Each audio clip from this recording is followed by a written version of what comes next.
Hello everyone, my name's Steph, I'm Botanist Cool. Today, both me and the ace attorney expert herself, Katie, have cornered Dr. Scythe in the defense thingy-majigger, and we're gonna kick her ass. you're doing so great. It was like so epic, and then you're like, do you know the thing? The thing, We that's did the it. stuff we did. I tried my best. And my I'm best. just razzing you. I forgot what it's called, but sorry. Look at poor Drebber in the corner. The poor man's so like dejected in his way. All right, let's get this cross-examination started, because last time we basically had Dr. Scythe confess that she was doing some shady shit, but then we're like, oh, but Herlock told us that just because it's shady shit doesn't mean that's all the shady shit. So now we gotta go plumbing and get the rest of the shit out of there. Which is now this testimony, which we should be able to finish the rest of this, I was gonna say campaign, as if it's like a D&D campaign. The Curse of Strahd finishes today. Scythe is Strahd. I still want to play Curse of Strahd one day. I don't blame you. There's so many games. So badly. I hear it's so good. I've been spoiled so much, but I still want to play it. I try and keep away from most spoilers. If I get the module, I'll run it for you one day. Yay. Alright. The waxwork plot, let's go. It all began at the scene when I saw the waxwork and the note tucked inside its jacket. The actual body of the victim, as indicated in the note's instructions, was beneath the experimentation stage. The body had to be arranged in certain ways to implicate the defendant, which was my job. I enlisted the help of the entire forensics investigation team to dress the scene appropriately. She basically just said, whatever shady shit I'm doing is so shady that I had to risk the entire forensic investigation team to do it. Oh, that is something, all right.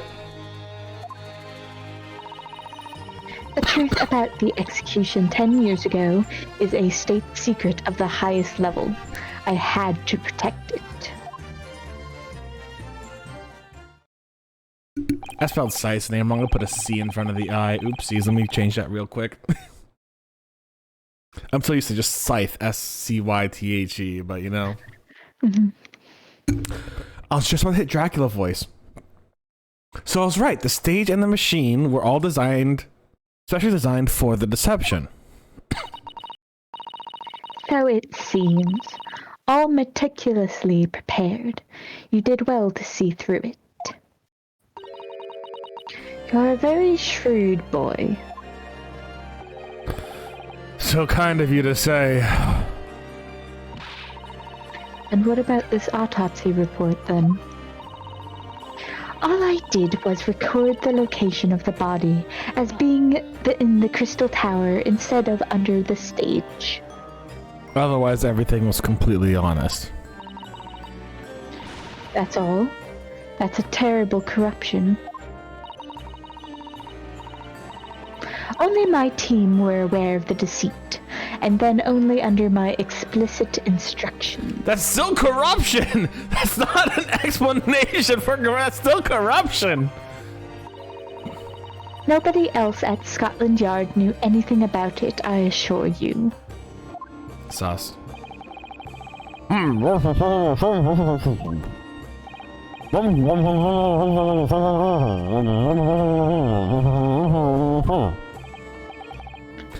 No, I disagree. I can't shake the feeling that something's wrong.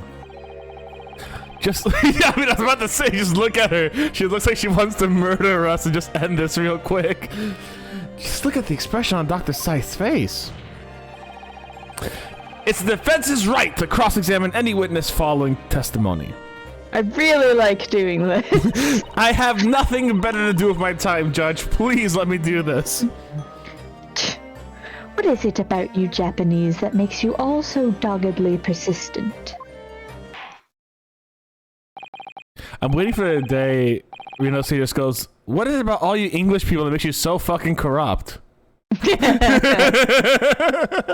Is it the colonialism?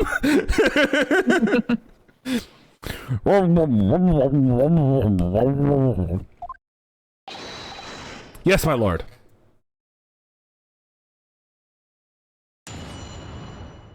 I wonder if we're gonna see like the Japanese judge coming by for the forensic thing. Like, I think that'd be really cool. Cause I know we're gonna see Mikotoba. I got that feeling we're seeing Mikotoba because I know he said he's coming by. But like, I wonder if we're gonna see like the Japanese judge. They actually have to do like a judge voice.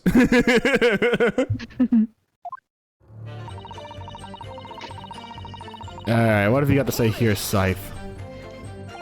From what you described before, it sounds like the note was anonymous. Did you have any idea who was behind it? There are very few people in the know about what really happened 10 years ago to start with. But anyway, I'd never heard of this engineer. So no, I had no idea. My gut says she shot the guy who came back to life. My gut says she shot him. She shot by the seashore. She shot him. That's my gut saying. Yet despite not knowing who was behind the plan, you went along with it. I had no choice. Protecting the professor's secret was my only concern. But the horse is bolted now, and the stable door will never shut again. Scotland Yard's reputation will be immeasurably damaged as a result of these. Yes, thank you, Lord Van Zeeks. I'm well aware of that.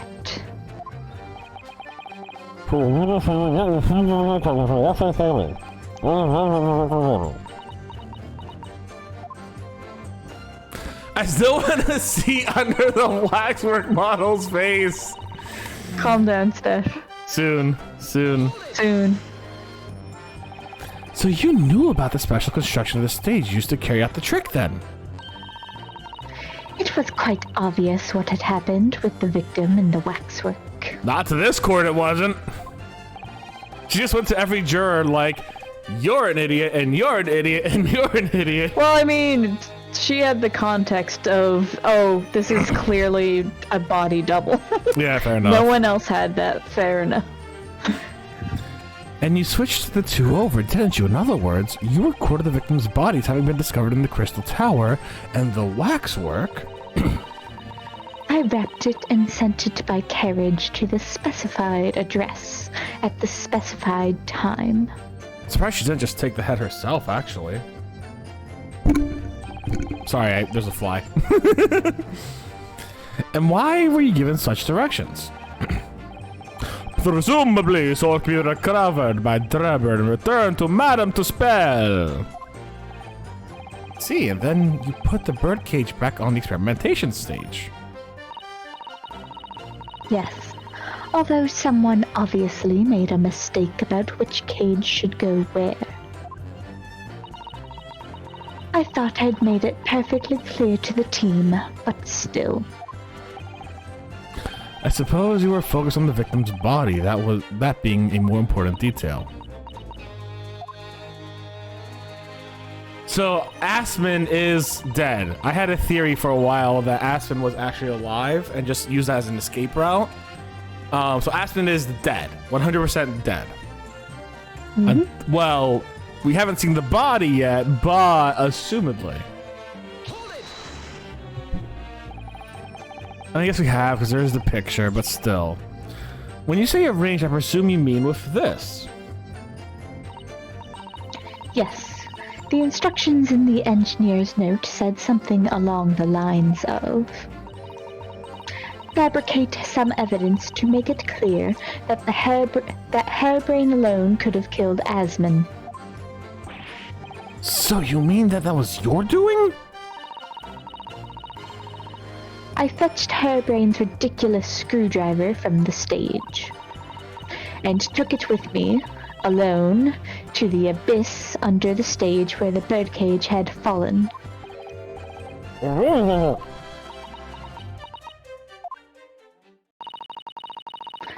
didn't feel it would be appropriate to involve anybody else in that particular part of the deception. Except Strongheart, probably. Oh, okay. I feel like this is where we're going to get the contradiction now, because they're going real in depth here.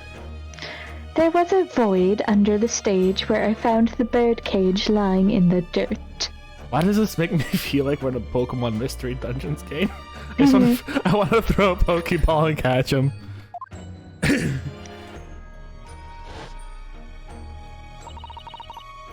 I approached it, leaned down, and slowly opened it up.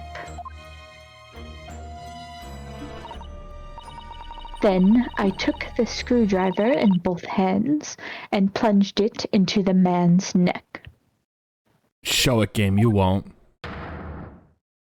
Cowards. And then you noted that fake autopsy report as a fictitious cause of death. Exactly. So, the actual cause of death was... the trauma resulting from the 30-foot drop. What is it, Mr. Sato? Something about Dr. Scythe's last statement is playing on my mind, that's all. That means there's a contradiction. Tell me all about it. I mean... Yes, mine too. Dr. Scythe! You have a guess what it is? I'm curious. I think we're going back to the location of the breakage. We're talking about a neck injury when the bottom of the cage hit. Well, you're talking about a stabbing to cover up what exactly? The break. Hold on, let me take a look. So the actual cause of death, she claims, was the 30-foot drop. Yes. I fetched Hairbrain's ridiculous screwdriver from the stage It's and not a contradiction exactly. Well, it is, but they're gonna reveal it in about 2 seconds. I was just curious. There's really no need to shout. I can hear you perfectly well. Well, now I want to figure it out. I'll feel so embarrassed if I'm wrong, is the thing. Odie Ashton was actually German, not British, probably, right? That's what it was. No, I'm kidding. Hemorrhage of a wound to the chest that pierced the heart, inflicted by a sharp element. I mean, this pierced the heart, so like, that could be the primary cause of death if he didn't die and only got like a broken back. Because once again, that fall doesn't quite make sense. And there still is blood coming out of it.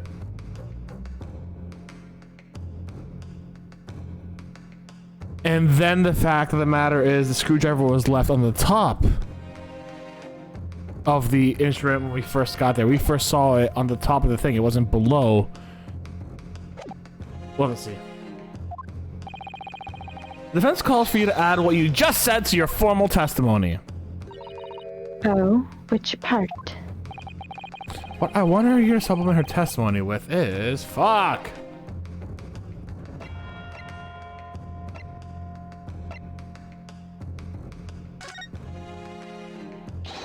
The real cause of death being the fall from 30 feet. That part. Fine, if that's what you want. Stop yelling, please. The prosecution concurs.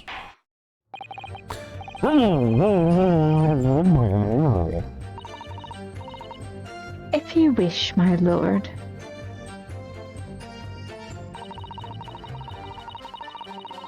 The actual cause of death was the neck trauma Asmund suffered from the 30-foot fall. The funniest thing is if you just presented the autopsy report at this point, the funniest shit would be if that was actually the thing. It's not, because she's admitting the autopsy report is false, but it would just be really funny if it was. It'd also be like, game, what the fuck are you doing? I need to read a few things real quick. Metal screwdriver found in the poking through the grill and the base. What remains of the conditioning machine Very distinctive handle. The birdcage is broken on the bottom. He has a broken vertebra.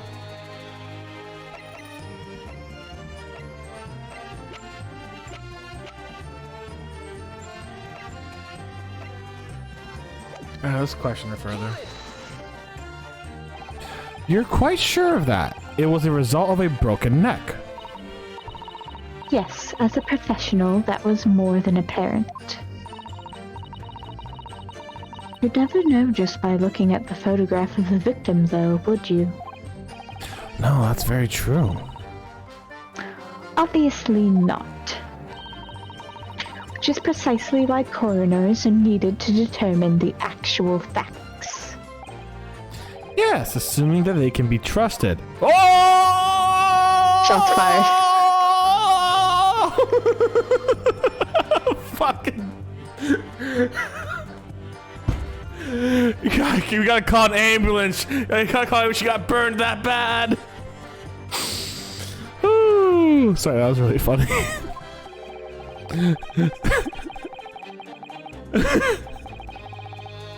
There is no point in calling her assessment into question without evidence.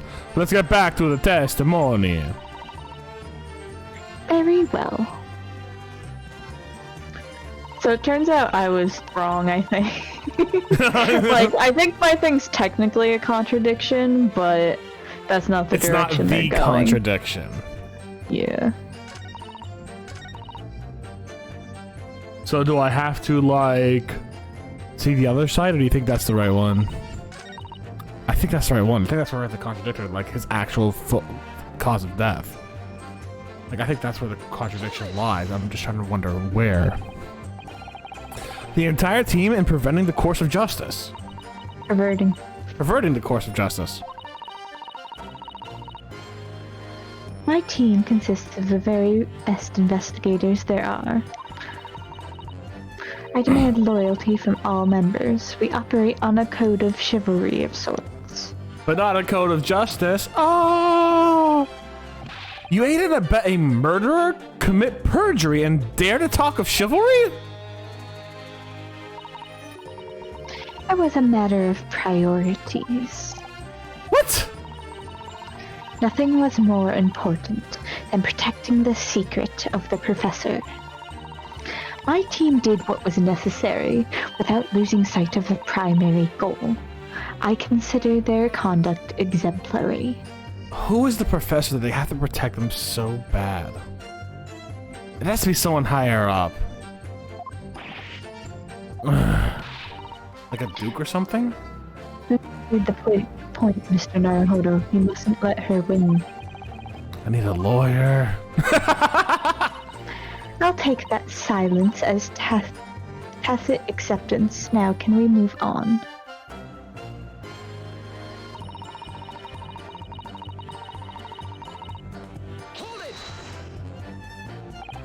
But at what cost? Faith in Scotland Yard is going to suffer a terrible blow as a result of this. And your precious secret is out now anyway. Yes, as you say. And I take full responsibility. Blow me down, Dr. Scythe! You're in court. Surely...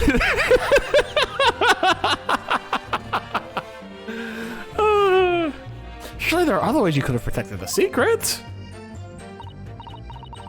No, I just really like to murder. That's canon, that's canon, that's canon. In many ways, I respect your determination. Oof. Really froze under that cold stare she said that. I do believe she was being genuine, though, Mr. Naruhodo. Maybe.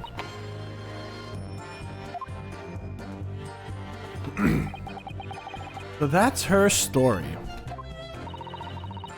She's admitted everything and revealed her full involvement in the crime. I do wonder if there could really be much more to it. I mean, it's an Ace Attorney game, baby. Well, I don't know, but I just have a feeling. Do you, Mr. Naruhodo? That tonight's gonna be a good night. The truth is, I find it strange too. How those two are reacting to this in completely opposite ways, I mean. Yeah, exactly. For some reason, I feel sure they're still trying to hide something.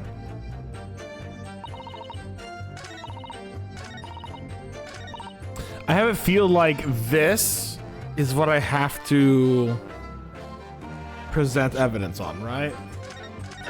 I mean, it's kind of obvious because they had to supplement that and put it in. That's the game kind of saying, here's where your focus should be, right? So, I now need to prove that his cause of death was by being stabbed.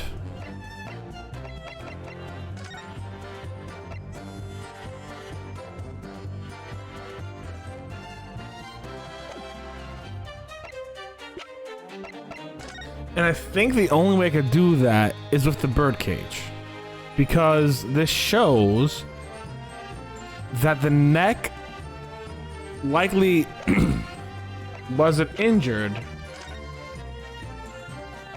that way. It didn't get impacted. Nope, the music's still playing. The music's still playing. Actually, should we see what the other side says anyways, just in case? Yeah, go for it. But yeah, if you press again, you should be able to swap it. Yeah. Although sometimes there are funny fail dialogues. Sometimes. Fair enough. Where's the coward? Although I think that this one is pretty generic. I know, like in Dual Destinies, there's a couple of really funny fail dialogues. I leaned down over the birdcage and opened it up.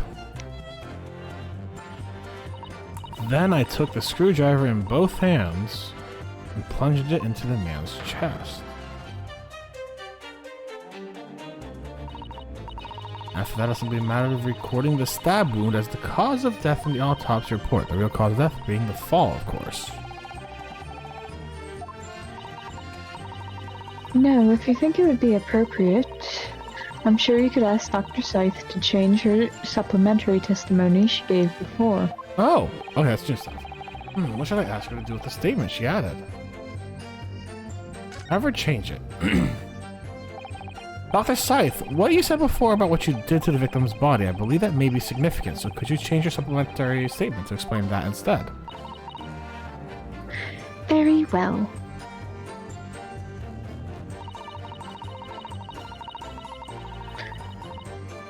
I stood over the victim's corpse where it lay in the toppled cage and plunged the screwdriver into the chest. Oh! You can't stand over that. That's tiny as fuck. Not that, Steph. Not that picture. She was down in the below place. Yeah, they don't have a picture of the below place. Sorry, excuse me. Wrong picture. That's in the Crystal Tower.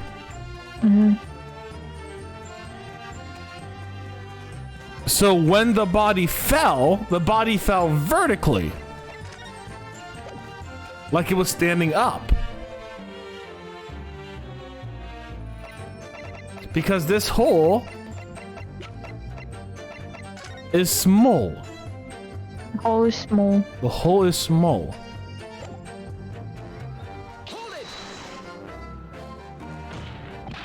So it's you who stabbed Ass Man with this. Yes, far easier than a dissection, I assure you. Yeah, fair enough, honestly. No precision required. What a welcome change. The victim died instantly from a snapped neck. All I did was carry out the instructions I'd been given. And as unflinching as ever, no doubt. I imagine you didn't bat an eyelid when you drove the weapon into his body. But I've batted many a bat in my bat cave. Remember the bats in his office? Exactly, yeah. There was no need to bat my eyelids. Squeak, squeak, squeak, squeak, squeak, squeak, squeak. And what else did you do to twist the facts? Remind the court, why don't you? If you wish.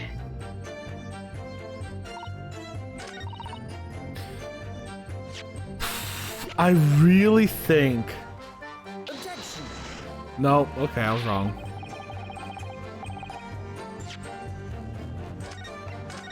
Oh. Oh. What? Oh no, nothing. What is it? Alright, so I need to prove. I feel like in the next case we should just see what some of the wrong dialogue options are. I think they'll be funny. Okay, next case we will. I just only have 3 left. And I'm a coward. Understandable. You know, we'll do it up until we get to that one. I mean, you could also just like reload after you heard the fail dialogue. That's but true. I don't know. I don't remember like how funny these fail dialogues are. Yeah. But Alright, so we're back to the original one. So next case has an element that could make it really funny. Okay. So we're back to the original one where the death was. So we either need to prove that she didn't stand over the body and stab it, or we have to prove that the death was from the stabbing, not the fall.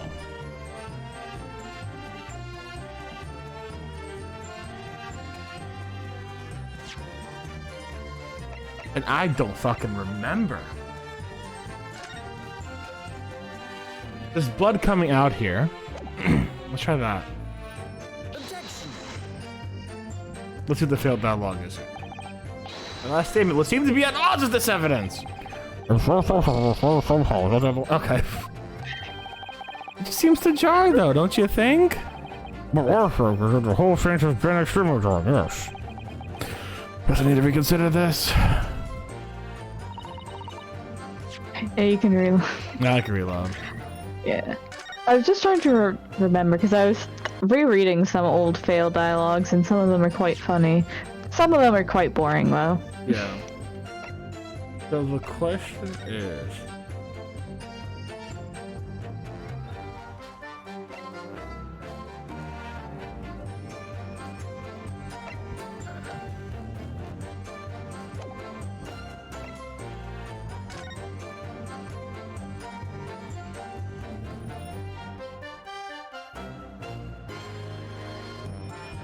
I don't see the like the whatchamacallit here, the screwdriver here.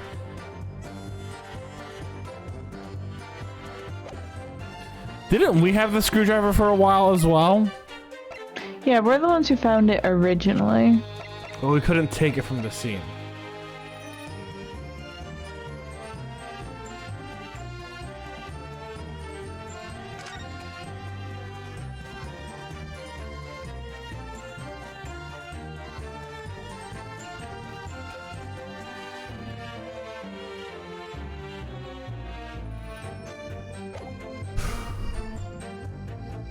I don't.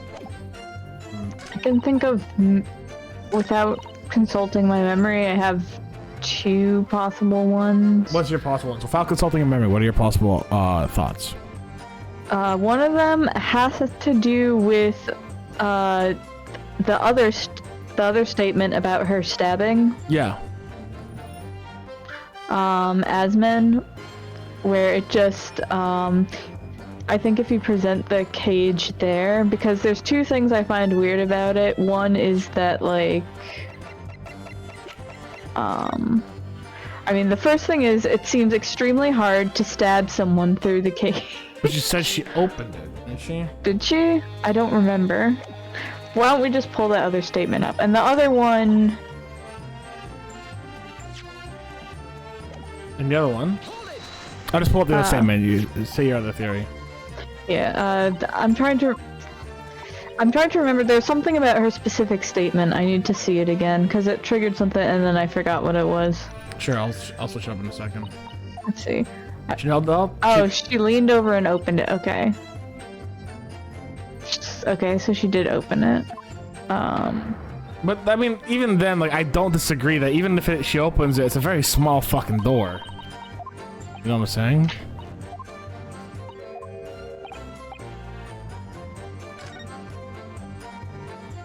What's your second thought, anyways? I want to see what her exact phrasing was to see if I can remember it. Of course, where it lay in the toppled cage and plunged his driver into the chest.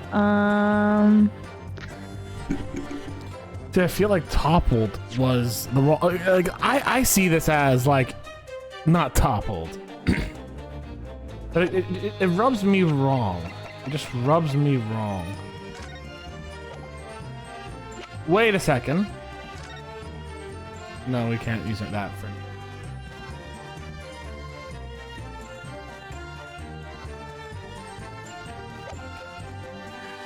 The other one might be like maybe the screwdriver. I'm trying to remember the circumstances around the screwdriver and when exactly she would have been able to get her hands on it versus moving bodies around. I don't remember. It's been a hot minute. Because here's what happened. We saw the screwdriver first. We were not allowed to take it. Then they came. So I am going to present the screwdriver here, actually. Let's just see. Nope. No. The defense would like to object. And I would like to overrule everything. The defense would like to accept the penalty given.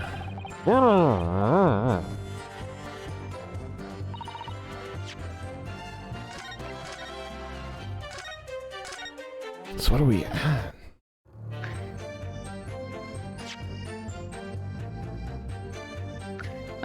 Try the cage again. You know what I think it might be? What if it's the photo of this guy? Because there's blood coming out, his heart's still pumping. He can't be a corpse if his heart's still pumping. TV. Oh wait, yeah, cause hold on, wait, cause go back. Look at how it's running down. Exactly. Exactly. Like it's not just that it bled out a little bit, it's clearly running down. I didn't pick up on that before. I just remember like he was stabbed in the heart and there's still blood coming outside of it. It looks like it's splattered like a pump or two.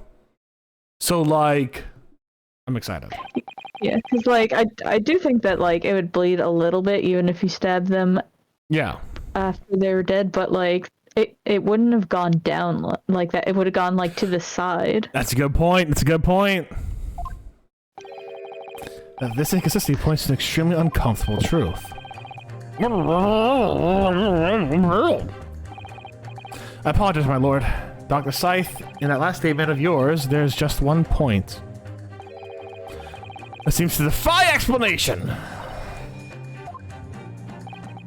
Out with it, my learned friend. Now that we're on the same team, I'm not calling you Nipponese. There's an obvious inconsistency between your description and this photograph, which shows the victim in the birdcage following the events that led to his death. The court has already examined the photograph in depth. There's nothing new we can learn from it. Yes, we have already considered it. That's true. But we now know the facts to be different. What do you mean? I look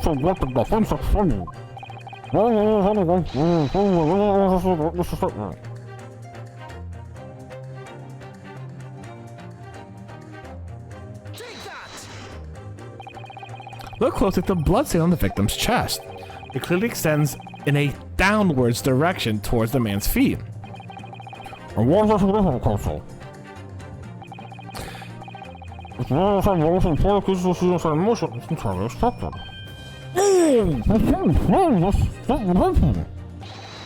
Exactly, my lord. Dr. Scythe made it very clear in her testimony just now that the point she would have stolen Professor Harebrain's screwdriver and stabbed the victim was after the grand deception was set in motion when the birdcage had fallen below the stage out of sight. From the shape of it, it's clear that the birdcage would have fallen on the side on its side after the 30-foot drop. After the victim had already been stabbed whilst inside the birdcage in that position. the blood from the wound would have spread out equally in all directions. For it to form a longitudinal appearance we see in this picture is inconceivable.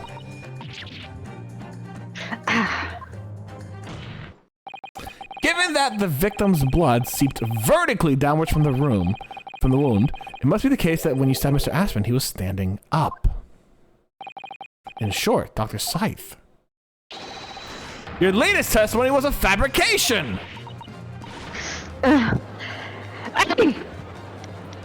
Damn, let's go! I knew it. I was right. Now I've identified the contradiction. There's only one way to explain the facts. We've all but seen under the great misapprehension here. What? What sort of misapprehension? Dr. Scythe,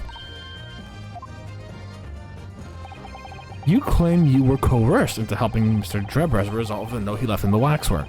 You claim that you made changes to the scene of the crime to implicate the defendant. And you claim you have authored a fake autopsy report to cover your tracks. But one of those claims is out and out a lie, because the question of what the bloodstain really tells us is only one possible answer. If that's the case, what is it, man? Stabbing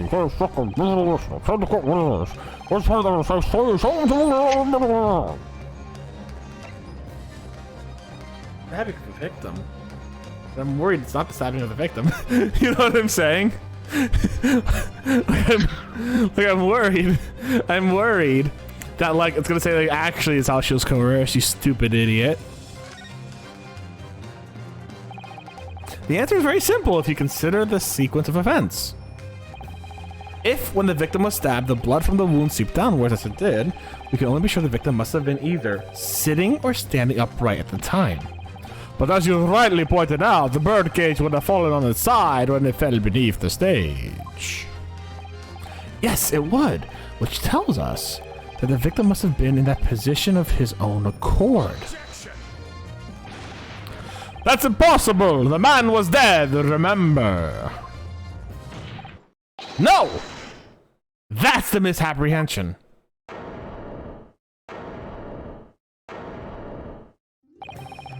When the birdcage fell from the stage into the void below, it must have hit the ground with considerable force.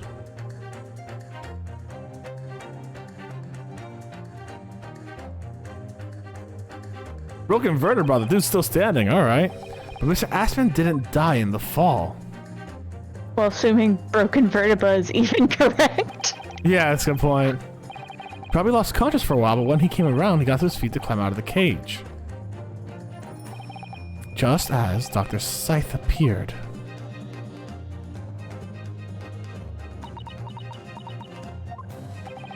If the victim was in fact alive at this point in time, it changes everything.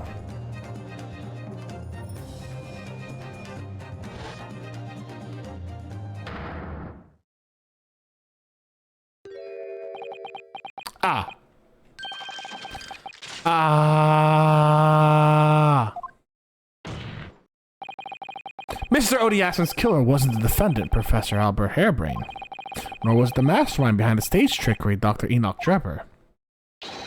It was you, Dr. Courtney Scythe.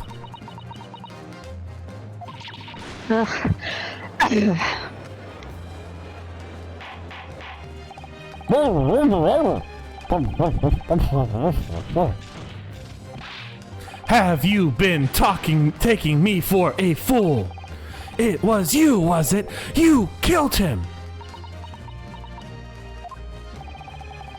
You hope by admitting that to be an accomplice in Mr. Drebber's scheme, the trial would end, before you were accused of a far worse crime. Cold-blooded murder. Oh, do shut up. You're so desperate now, you're making all this up, as if I would do something like that. I assure you. We got a sensato objection! It's been so long! Let's go! I assure you, the defense is not desperate, Doctor. Mr. Naruhodo has established the facts using evidence and logic alone. And a little bit of desperation, Sensato, I'm not gonna lie. And a little bit of Holmes magic. A little bit of Holmes magic. Logic. Don't make me laugh. Sadly, your logic has a gaping hole in it. Oh. What? What do you mean? I'd have thought it was obvious. A motive, boy. You're lacking a motive. What possible reason would I have to kill Mr. Asman? Assman was involved in a number of criminal activities, from coercion to theft to murder. But there is no known connection to Dr. Scythe there.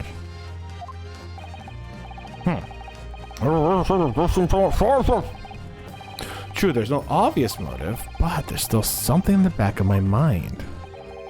I feel sure I've seen something somewhere that hints at why a coroner might have done this. Yes, I might have tampered with the crime scene and concocted a fake report. But murdering someone for no reason is a very different story. Hi, Kaz. I'm glad you're enjoying your time here.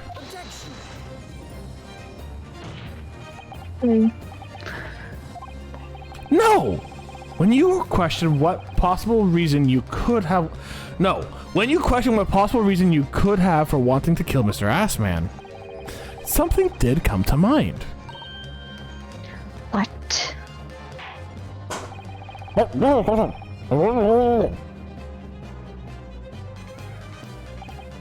Yes, we saw it yesterday, didn't we? Something that seemed strange, but we had no reason to suspect it at the time. There's a particular object that explains why Dr. Scythe would have wanted to kill Assman.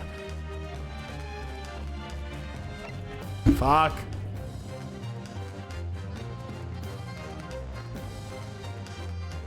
I think I remember.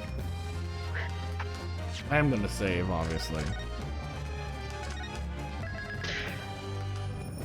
So there's an object that... Assman...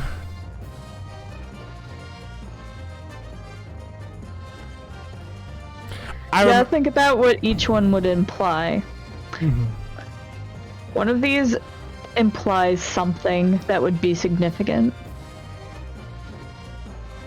So, I remember when we were in her place, we saw something on the table. I think that was the scalpels. And the autopsy. I haven't really gotten into the Great Ace Attorney that much. But into AA and AAI, but I know the character. His name is Asman. I say Assman. Because his first name's Odie. Assman. He's Odie Assman. He's an odious man. Smelly ass too. Oh my goodness. Yeah, no, the Great Ace Attorney's been a lot of fun. We are literally the second to last one though, and the very last part of the trial. Okay, so the Iron Mask. She didn't have an Iron Mask in her office though. Dr. Scythe's also a great name because Scythe, like the Reaper Scythe, which I really like. I think it's Scythe. Hopefully it's not Sith or Seethe or something. Sithe. I guess it could be Seethe, but... Then there's the Scalpels, which I remember something about them vaguely in the last one, I think. And then there's the Screwdriver.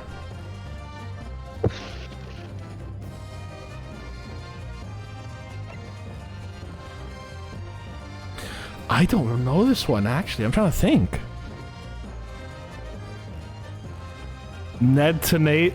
I have not played AA5 yet. We're waiting for that thoroughly fleshed out trilogy to come out on Steam so I can play it then with Katie here. Check your court record. It might refresh your memory if you look at one piece of evidence. No piece of evidence? There's one piece of evidence that might help you figure it out. And I can tell you what that piece of evidence is. Give me a second. Let me see if I can figure it out. Sure. Because we have the Iron Mask here.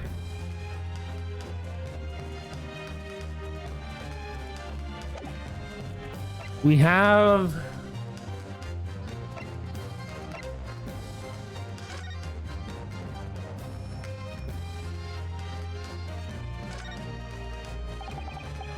Let's see. Okay, this is just related to Trevor. Let me take a look. Odie Assman wrote this, right? Or drew this. Mm-hmm. So there's a connection between Odie Assman and Trevor, obviously.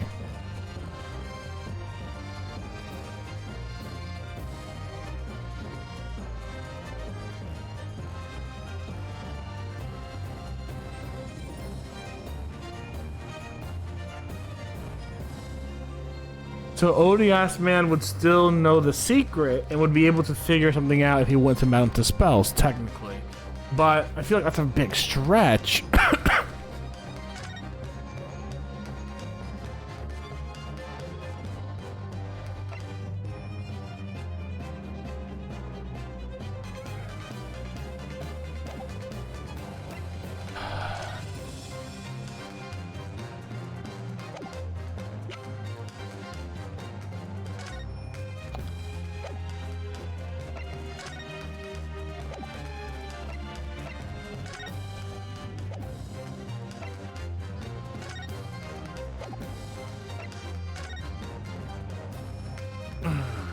God dang, this is a toughie.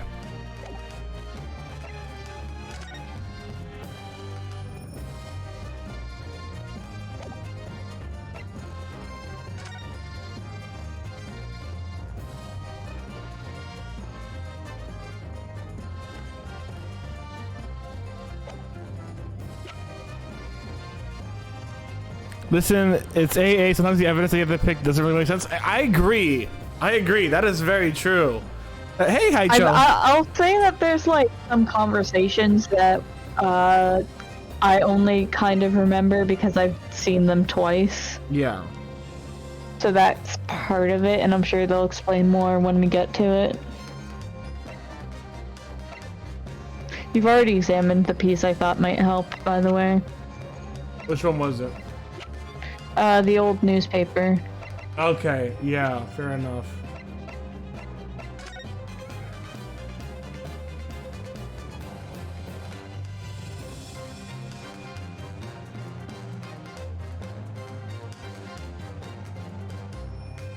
Yeah. I gotta go with the Iron Mask. I think for two reasons. One, if Odie Assman makes the recollection that Drebber is out for him, they're kind of screwed, right? Is that the pick? What's he holding in that pick? Oh, he's holding a shovel. He's got a shovel. He was going to do some grave robbing that day for, you know, casual little bit of fun in college, you know. Everyday college hijinks. Haha, ewu. You know, I did some grave robbing back in the day, too. I did not do grave robbing for illegal thing. For legally saying I did not do grave robbing. It's the Iron Mask. You've lost Fuck! me. Huh? Oh, I was wrong. Maybe. Sorry, Miss Nerd, I don't know why the Iron Mask. I thought for sure it was the Iron Mask. Well, all things I saw yesterday, it was at the Great Impression, so... Alright, I think it's the scalpels then, because we've mentioned the scalpels yesterday when we investigated her place. I do not remember the scalpels at all. I was so confident and I led you down the wrong path. I'm such a fool. I'm such a fool. No, it's okay, it's okay.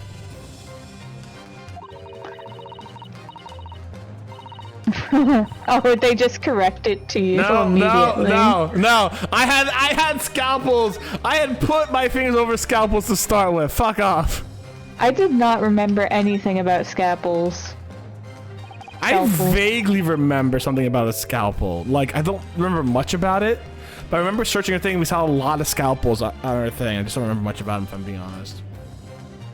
It's a scalpel, or rather scalpels. It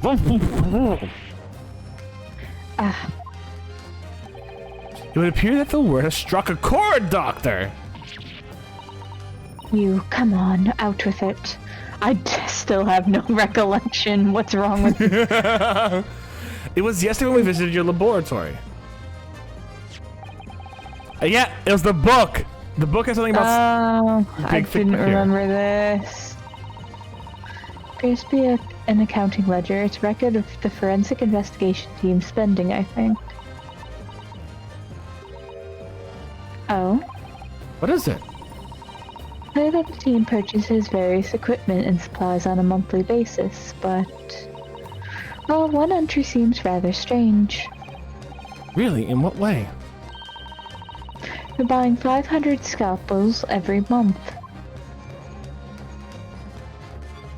I did not remember that. I don't know how. I remember that the ledger was there, and I remember they mentioned scalpels. You're so impressive for remembering that, honestly. The thing was, I only remembered it in the foggiest fucking terms. That was like 4 weeks ago. I was like, 5. We've never mentioned scalpels. We haven't. It was just like, I remember seeing the ledger. I remember being sussed out by it, and I remember something about scalpels in there. So I'm like, maybe the ledger and the scalpels have something to do with one another. I don't know.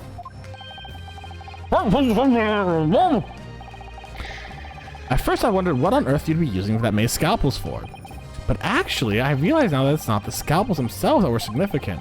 It's the money for them disappearing every month from the department's accounts. Assman's criminal organization relied heavily on extortion for its funding. Tracing the money from the forensic investigation team's account to find out where it was going would be extremely straightforward. How would it be straightforward? That's wild. 10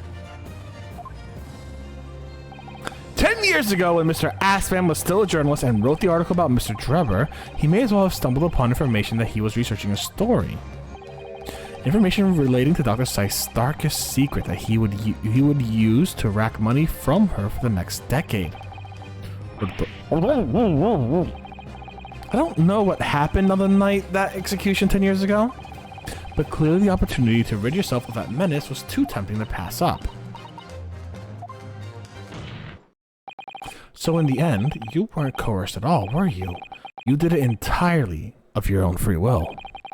You stabbed Mr. Assman in the heart with all your might.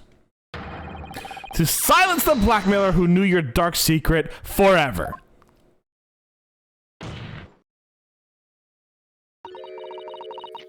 You'll never understand. None of you.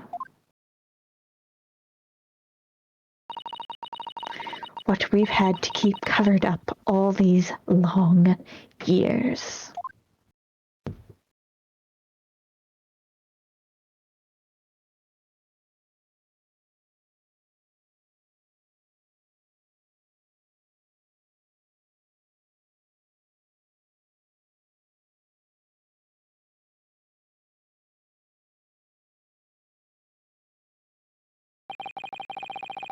As very little of the machine remains after it was ripped apart by the bomb, the truth of this case can never be properly established unless you speak out. And if you decide not to, it's very possible that Courtney Scythe will escape punishment for her crimes. Please, sir, own up to what you've done and tell the court the truth about what happened. Alright, the real question is, where is Kazuma? I don't know anything about Funny you should ask. Funny you should ask that exact question. Kazuma died in the second case of the first one, but we may have found him. Hashtag spoiler. Hashtag spoilers. We may have found him last case. And he's not dead. Might have been just a prank. Might have just been a cute little prank. He might have gotten better. Who knows? Is he pulling a Mile Edgeworth? No, he did not choose death. He tripped, It's wild. fell, Play these and games. died. Yeah, play the game. Yeah, it's he wild. tripped on a cat and died, but he got better.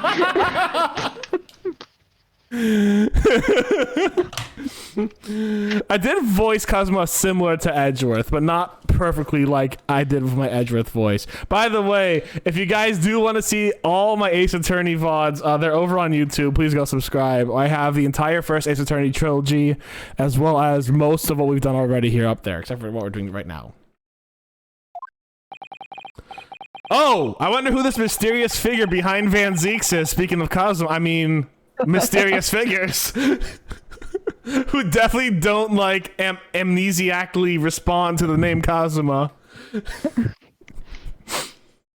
10 years ago, you told the truth, and you were robbed of a bright, successful future as a result. I can certainly understand your bitterness and your consternation now, however. This is surely the chance you've been waiting for, to sever the hold that fate had over you all these years.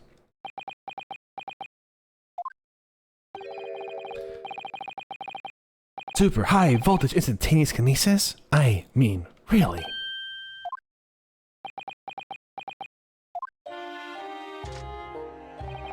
It's the addled-brained muck scientists that are the worst, you know. They don't recognize the fact that they don't have talent. They can't even get that right. And so, they end up chasing impossible dreams, having unbridled faith in their abilities.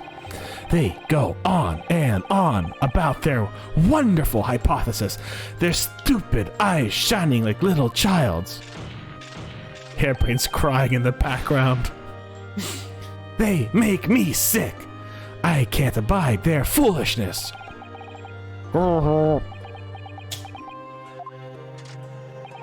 I was particularly pleased with the kinesis machine. It made for quite a show, didn't it? So you admit it! You admit that it was nothing more than a sham made for the purpose of killing the victim. Yes, I admit it. I did it all in the name of revenge. Revenge for the future that Mr. Assman's article had deprived you of 10 years earlier. But the revenge you sought out didn't stop at Assman, did it? Which is where that particular waxwork comes in. Yes, I see.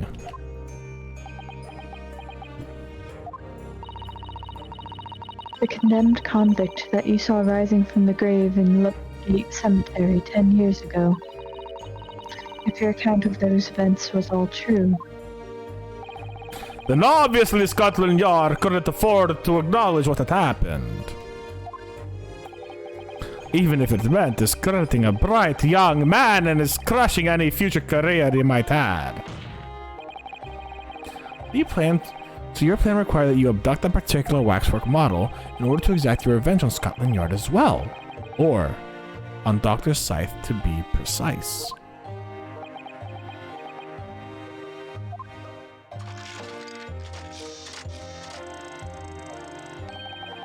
It was a year ago. By some extraordinary twist of fate, Assman turned up at my workshop. He didn't remember who I was, of course. He just wanted to employ my services as an engineer. And he happened to have a paper with him. An article on the front page caught my eye. About the coroner who handled that bogus autopsy being appointed head of the new forensics team. When I learned that news, my cognitive processes started to devise a plan. What a horrid tale. He robbed me of my future, so I wanted to use the man's own wiles against him for revenge. And have that rotten Scotland Yard eating out of my hand at the same time. I wanted them all to suffer the same humiliation I had to suffer.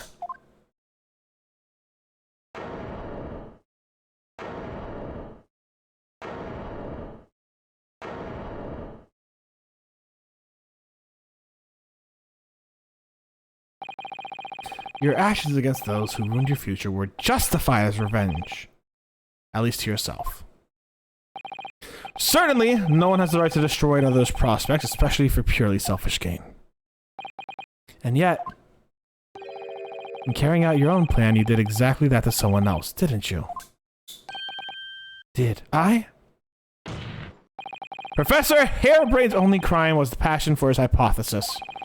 But you had no compunction about sacrificing his future to effect your revenge. You knew that he would be forever branded as a failure and a fraud. Perhaps life treated you unfairly 10 years ago, and others' misconducts left your life in tatters.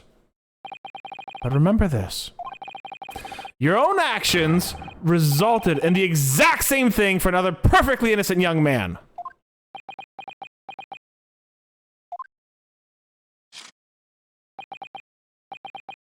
I.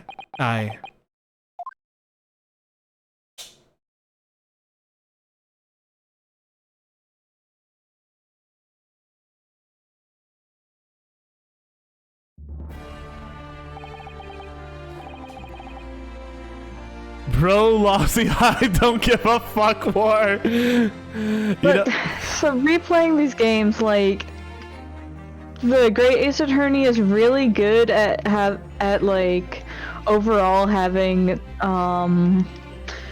like characters that are like for the most part pretty understandable in both being sympathetic and also seeing why, despite being sympathetic, they absolutely went off the rails. Anyhow, I love Enoch Drebber.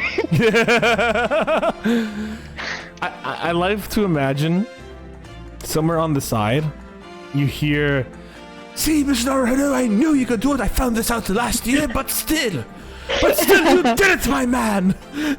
I didn't stop it because I wanted to see it play out for the lulz. I was so bored this past year, Mr. Naruto, trying to figure out what in God's name happened to my boredom, that I needed to let it happen again. An immediate warrant for the arrest has been granted, and she has been remanded in custody, my lord. I presume she will face trial in the coming days along with Mr. Drebber.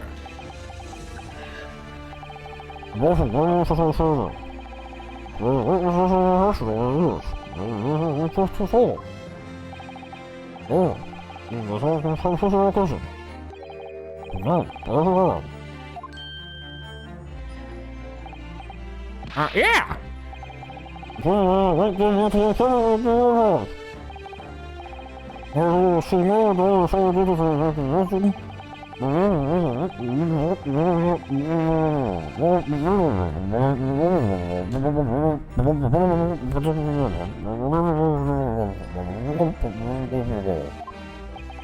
I think you repeated that sentence a couple times. No one would have known. The whole experience has taught me a great deal, but a painful lesson. Great, thanks, yeah. I'm a dedicated scientist in this devotion to natural philosophy. I'm being selfish and self-centered, and above all, a fool. Professor? I spent my life thinking of nothing but my research. It's kind of leaving that I can do whatever I set my mind to, despite my lack of talent. And the worst of it is, in the process, I have caused others pain and misery. Others who are far, far greater people than I. No, Professor, that's not true. What? Don't tar yourself with the same brush as Drebber. What happened was his doing and his alone. This outcome is his fate and not yours. You're not to blame in any way. Lord Van Zieks. And the derision of which he referred to you earlier, calling you a fool, talentless even. The man has no idea. To believe in yourself and work your fingers to the bone to realize your dream, that's laudable, not laughable. No one has the right to deride another for such choices. I'm trying to go a little Dracula with him. That's where we're going. I'm glad you love it. Ow! Thank you, Barack. Barrack. I can. I think it's Baroque. I don't know. It's Baroque, I think Barrack. it's supposed I don't to be know. I think it's supposed to be Baroque. Like the time period. Yeah. Oh, that would make sense actually. But that's cumbersome to say. Yes, my lord.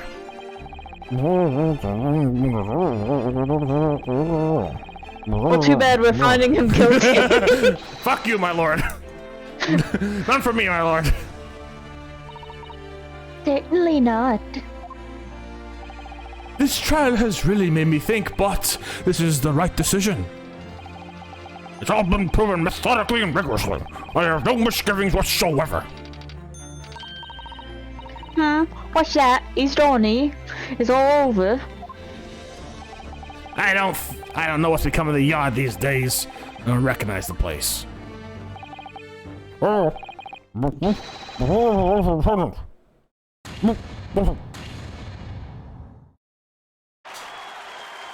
I still love there's confetti falling from the fucking chapel courtroom they have here going on. And fireworks. And fireworks. Indoor fireworks. You know how it be, baby. That's safe as shit, dude. I mean, look how tall it is. Who's throwing confetti? Exactly. Who's throwing the confetti? No one will ever know.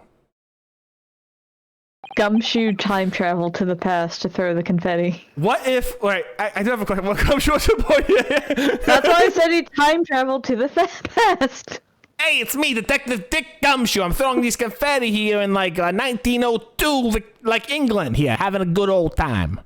There's official art of him cutting up confetti to throw, by the way, if you are curious. That's amazing. I do like... so I am curious. What if the guys found guilty? What do they throw then?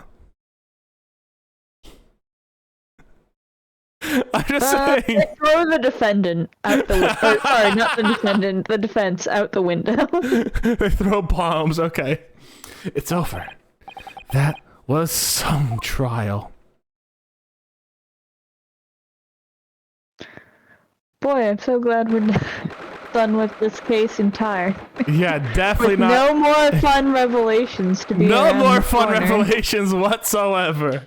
I wonder. No mystery left that Not at Steph has all. been dying over. Professor, what a splendid outcome, isn't it? Oh, it is. Congratulations, Professor Harebrain. We'll never know about the Hounds of Baskerville. Did I ever tell you that I'm from the Baskerville family and I have multiple dogs? Mr. Naruhodo, Mr. Sato, I am truly beside myself with gratitude. How can I ever thank you enough? I'm just glad it's been cleared up. That you realize you were just caught up in a bad situation. Right now, you know, if I had that research grant money, I'd give it to the whole lot of you, every penny. Well, that's very kind, but, just a student, so... We don't need any financial reward. Your acquittal is more than enough. We live with Herlock Sholmes.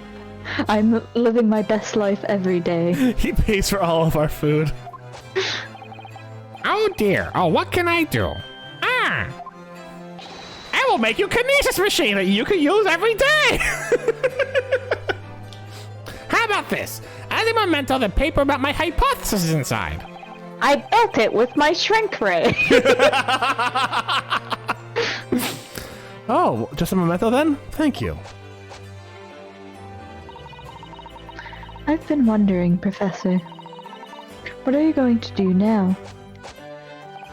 Oh, wow, mine. Yes. What am I going to do now? Well, my instant kinesis machine didn't work, so I'm going to invent spaceships. I'm gonna teleport out of here with my instantaneous kinesis machine. Goodbye. Give me one moment, everyone. Hey, Scotty, beam me up. Vroom. Oh, shit, he did it, guys. He did it. My hypothesis, my great machine lie in ruins. But still, it's been too long since I was last in London, so perhaps I'll enjoy some sightseeing and fish and chips. I must explore the great exhibition walls here, too, and see if there's any new inspiration hits me. Oh yes, that's a wonderful idea. It's either Van Zeeks or Gregson. I'm putting money on Van Zeeks. I'm putting money on Van Zeeks, too. I can't allow that. There we go. Look at the man. We won the pot. Lord Van Zeeks, what are you doing in here? Baroque. I'm sorry you had to go through that, Albert. Well, if I'm honest, it was terrifying. And there's that woman who, like, the fanfiction lady who's just like, I knew it! I knew it! I mean, she's not the only fanfiction lady. There's plenty. She's the only 1902 fanfiction lady that was in the jury of this case, okay? The way his model turns, whoa. I mean, yeah, Fan Seeks is kind of whoa, yeah. You are like a great demon behind your bench there, snarling down at your prey. I was super into it.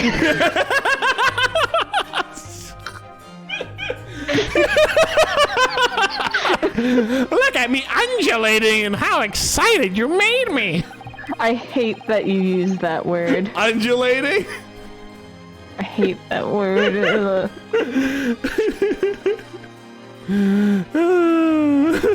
Such a good word, though.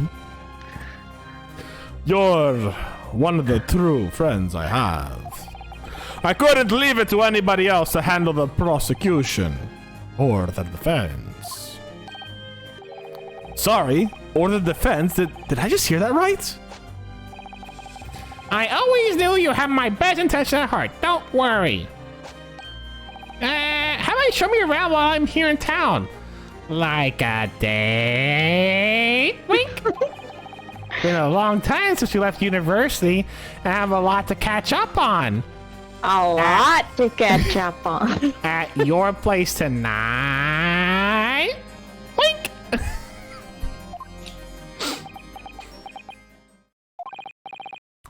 Listen, Albert. In a few days, your acquittal will be made official. When that happens, you must head straight to Dover. I'll accompany you. What? God, I don't want to say this joke. Yes, you must head straight to Bend Over. Don't say anything on stream, you'll regret it. I just already said it. You have to head straight over to Bend Over. And yet you said it again. It did. And yet you did whatever, either way. From there, you'll cross the channel and make your way back to Germany. I've already purchased the tickets. But no, hold on a minute, Baroque. What about the Great Exhibition? This is the chance of a lifetime for me. I want to look around. No sightseeing, Albert. Give up on the idea.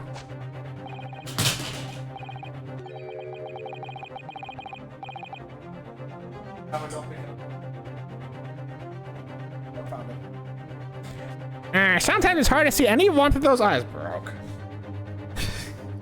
You see, Albert, there's still one more case in the game left. I cannot let you stay and endanger you for longer. Lord Van Seeks? What's all this about? A necessary precaution. Yes, I think I understand. Wait, what? You do? Well, Iris told me that when you met Lord Van Zeeks at his office some days ago, he asked how Mr. Natsume was doing. Ah, yeah, that's right. I remember that being surprised at the time and thinking it was nice of him to ask. The point is, Mr. Natsume is still alive and well. Even though it's been more than 6 months now since he stood trial with the Reaper as the prosecutor. That's a good point, the Curse of the Reaper. Ah, you mean the Reaper's influence doesn't stretch overseas? Those in the Reaper sites meet their end days or sometimes months after their acquittal. That's been the pattern up to now. But of course, we know that both Mr. Natsume and Gina were completely innocent. Oh, Gina's still alive. True. And perhaps that governs the Reaper's actions. The truly innocent are spared. But I don't want to take any chances with a close personal friend. Baroque? Like the mustachioed Nipponese, this man should leave the country without delay. That's why. I'm packing him off. I'm packing him off for Germany at once. Right. Does your friend-shaped package get any say in it? Goodness, was this your intention all along then, Lord Van Zeeks?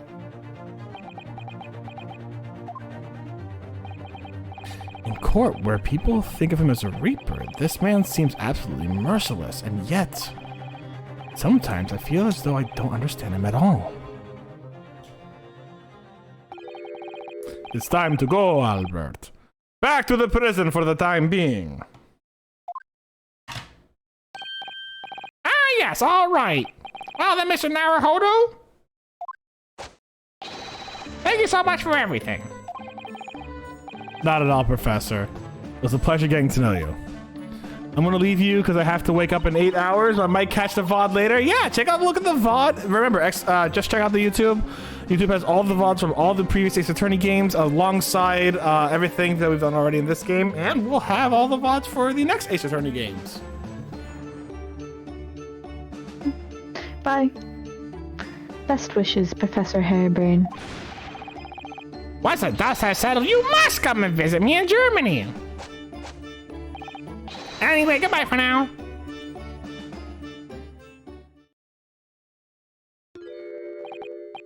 Now, my Nipponese friend. Oh, yeah? I thought you'd gone too. We have matters to discuss. Can you spare me some time? You want to talk with me? I'll be waiting in the courtroom in 10 minutes. Where I'll have a carriage set on fire. Well, that was strange. For some reason, I didn't get the sense of impending doom as you walked away this time. I didn't feel like he was about to murder me. The enigma, Baroque Van Zeeks. What does he want to discuss, I wonder? The answer awaits in the courtroom, I suppose. Here goes then.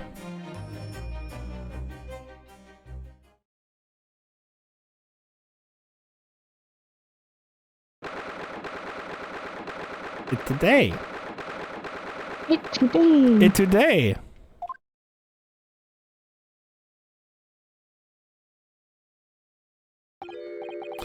So I love how they're still on the fucking. I saw the fucking like not in like any reasonable area. They're just still in like the yeah. We still have to face each other off, by the way, and get ready for a fucking legal battle here, even though we're not fighting. So yeah, it's not like they're in a cutscene or anything where they can move around freely. I know, right? So, are you satisfied? You saved a guileless scientist from a great injustice. Yeah, I think so. I'm relieved at least that man's innocence could be proven. Anyway, I imagine you've been wondering where my animosity towards you Nipponese come from. Hello, I'm here to explain my backstory. Why the fuck are you slapping yourself, man?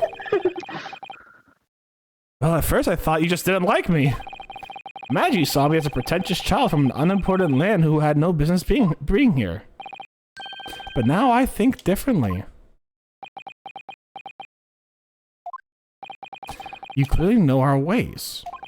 So I would guess that some specific incident led to your dislike of my race. Will you tell me what happened, please? The Professor! I thought I'd never hear that name in the courtroom again, to be honest. He took your brother's life. Oh, don't tell me the Professor was Japanese and that's why he hates him. Clint! My brother was Clint Van Zeeks. 16 years ago, when I was still just in my teens. Hey, Archimedes. He was already director of prosecutions and a key member of the judiciary. I looked up to him. He was everything I aspired to be. He was involved in the establishment of justice systems in foreign countries as well. There were exchange programs between Britain and other nations too to share knowledge and ideas. As part of one of those programs, see, this is where I feel like Cosmo somehow relates to Van Zeeks right here. 3 judicial students came to Britain from your homeland, the Empire of Japan. Oh. If it was 16 years ago, then one of them could have been my father. Of course. I remember Dr. Mikotoba well. I had no idea. I was a minor at the time, training at the prosecutor's office. One day, Clint introduced me to the 3 visiting Nipponese. So, you've actually met my father? He and his colleagues were polite and amicable. They were adept at their work and exacting in their standards. It was my first encounter with the Nipponese spirit, and it made a very great impression upon me. But 6 years later, that's when it happened. The investigation was going nowhere. There were no suspects even, just an ever-growing list of victims. And in the end, my brother became one of them. The last one, in fact, before this case was finally resolved. I'm so sorry, Lord Vansix, truly. Clint was always ready to put his life on the line for justice anyway, so he wouldn't have wanted it any other way. He lost his life to a killer, but in the end, it was his victory in the end. For me personally, though, it was a great loss. I'd found myself in a very dark place indeed. When I finally found out the killer's identity, the reason why no one had been able to catch the man sooner ceased to be such a mystery. He'd been hiding in plain sight all the time. This is a good game, Archimedes. I highly recommend it. In plain sight, but it might be spoilery if you haven't played it yet, so I'm just telling you, this part's gonna be spoilery. Are you aware of the political events 10 years ago? It was a period of extremely sensitive diplomacy between the British and Japanese Empire. A new treaty was being forged, I think. Correct. The Anglo-Japanese Treaty of Friendship and Navigation. Is that a real treaty? I don't remember. Well, it's time to look it up on Google, please and thank you, Katie. I'm grateful. I'm going to be monologuing this part. The leaders of both countries were deep in extensive political discussion, which is why the particular killer's appearance in court was conducted in a closed There is an trial. actual Anglo-Japanese alliance. I don't know if...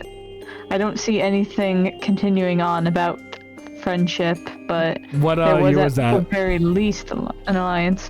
1902 to 1923. Hell yeah, it's still the same time frame, baby. I mean, technically this would have happened in 1892 in this world, but you know what I'm saying. Because, like Soseki was here in 1902. So that we've confirmed this is 1902. But Well, yeah. this isn't Soseki, but this is... So 16... I mean, what year is it now in game? 1902.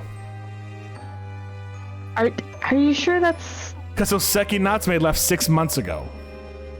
Right, but And I so need to double check what time... Soseki Natsume left the UK in 1902. Yeah, but I need to double... I remember there was something about that was like off, but let me... Sounds good, Archimedes. You just watched Ace Attorney anime, the funniest thing I've seen recently. I heard the anime is pretty good. I know if you do it with the dub, it's even better. Because of all the puns they put in there. Which is why this particular killer's appearance in court was conducted as a closed trial. If the British public had known the identity of the killer, not only would the treaty have been up in jeopardy, but one of our two nations could have ended up at war. What? A war between Britain and Japan?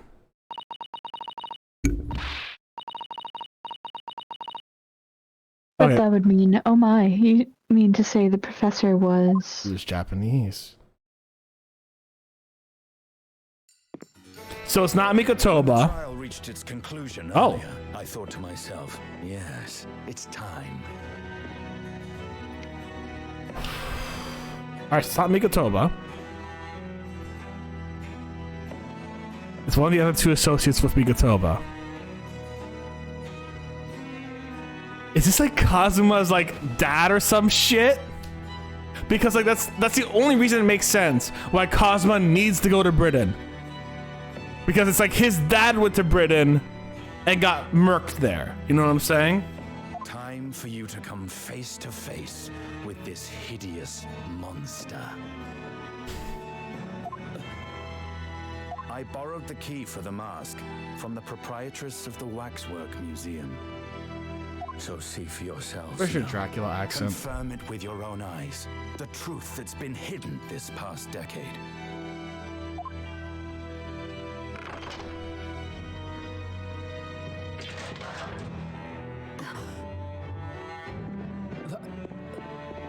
That's the professor? Yes, that's him. Until now, the thought never even crossed my mind. That the mass murderer, whose crimes shook Britain as never before, was Japanese. Wait a minute. Yeah, she knows him. Face. She knows him. It's fucking Cosmo's dad or some I shit. feel as though I've seen it somewhere. It's fucking Cosmo's dad or some shit.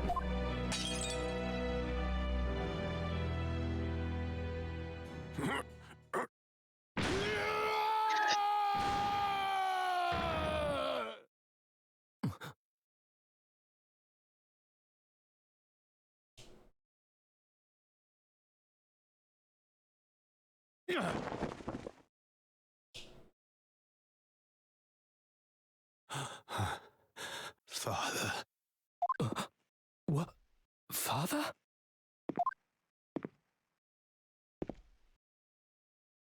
Fucking knew it.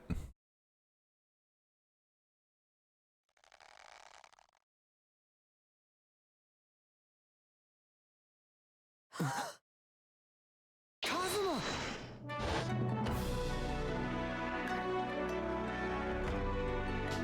My best friend, Kazuma Asogi.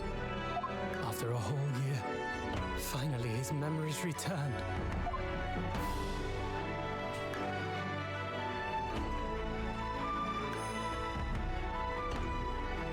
As he stood there before me,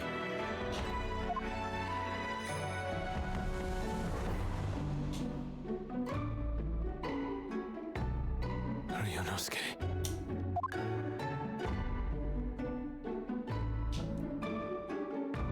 Hello again.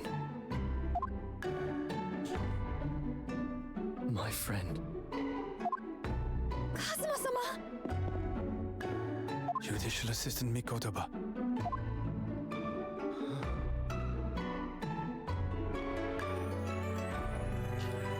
It's been a very long road. Thank you. Thank you for guiding my friend here when I could not. It was an honor.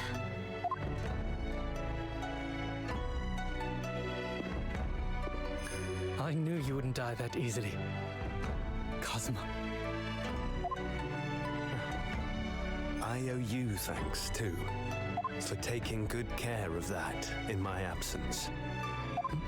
Oh.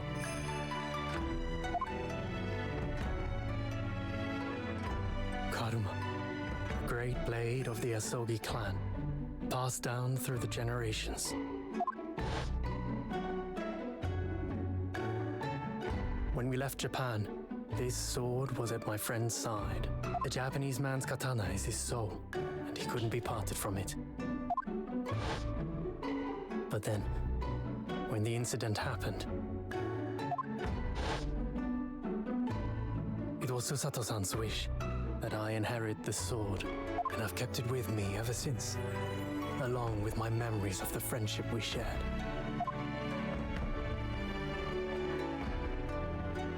With this by my side, I always felt that you were watching over me somehow.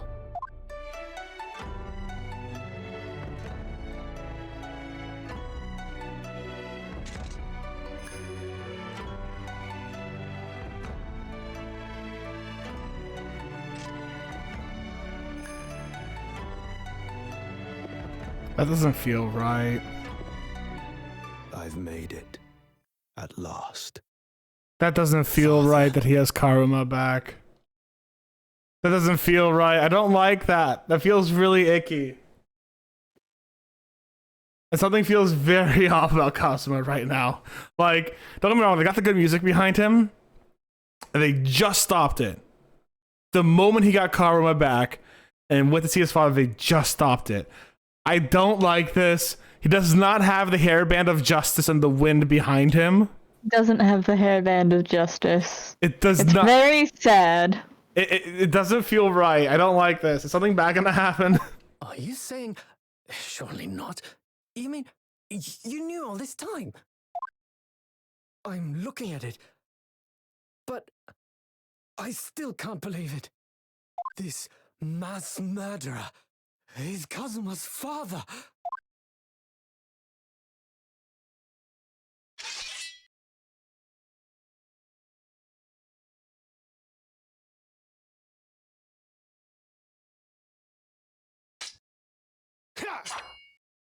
Okay.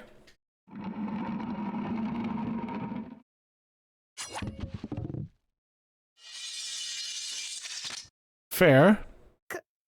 Kazuma-sama. You brought. Maybe he like fucking destroyed the reputation of the family. Okay, fair. Ryunosuke, we have much to talk about. I don't like now that. is not the time. I don't like that. He seems so much more aggressive with his I'll be current seeing you. costume. Something does not feel right about him. I don't like it. I feel like he's going down his own Edgeworth path. All Kazuma said. I feel like he's going down his own path where like, you know, Edgeworth was like, I'm gonna be a defense attorney like my dad. And then Cosmo was like, I'm gonna be a defense attorney. And then they both turned like evil prosecutor for a bit. They need their gay boyfriend to help come back, you know what I'm saying? Like, I feel like Cosmo's about to go on an evil thing. And I don't like it. He's the one who Before he taught us turned how and to left be us a there, defense in attorney. the courtroom. Yeah, he's gonna be the big bad evil guy in this next case, isn't he? It's like poetry, it rhymes, as fucking George Lucas would say. That's one way to describe it. Yeah, that's one way to describe it. It's George Lucas's words. You know my favorite thing about this cutscene? What? Is that Van Zieks was just standing there in the corner. Imagine his confusion. Just like, what the fuck is going on?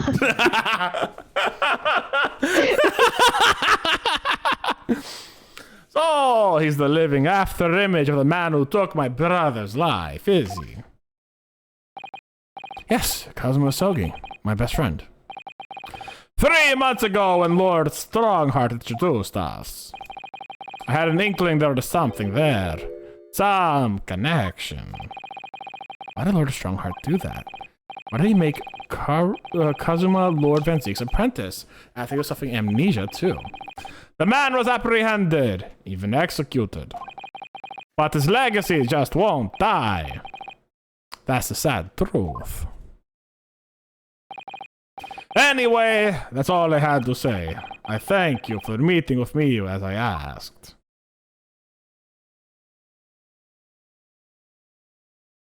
Goodbye. Phew. Vroom. 10 years ago, my grandmother took me to the railway station. We were there to meet my father from the train.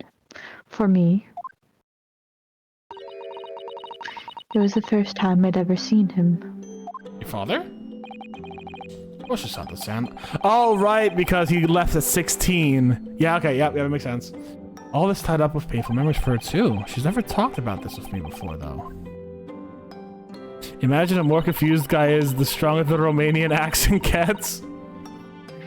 It took time to adjust to having father around, but just when I was starting to get used to it, he called me into his study one day.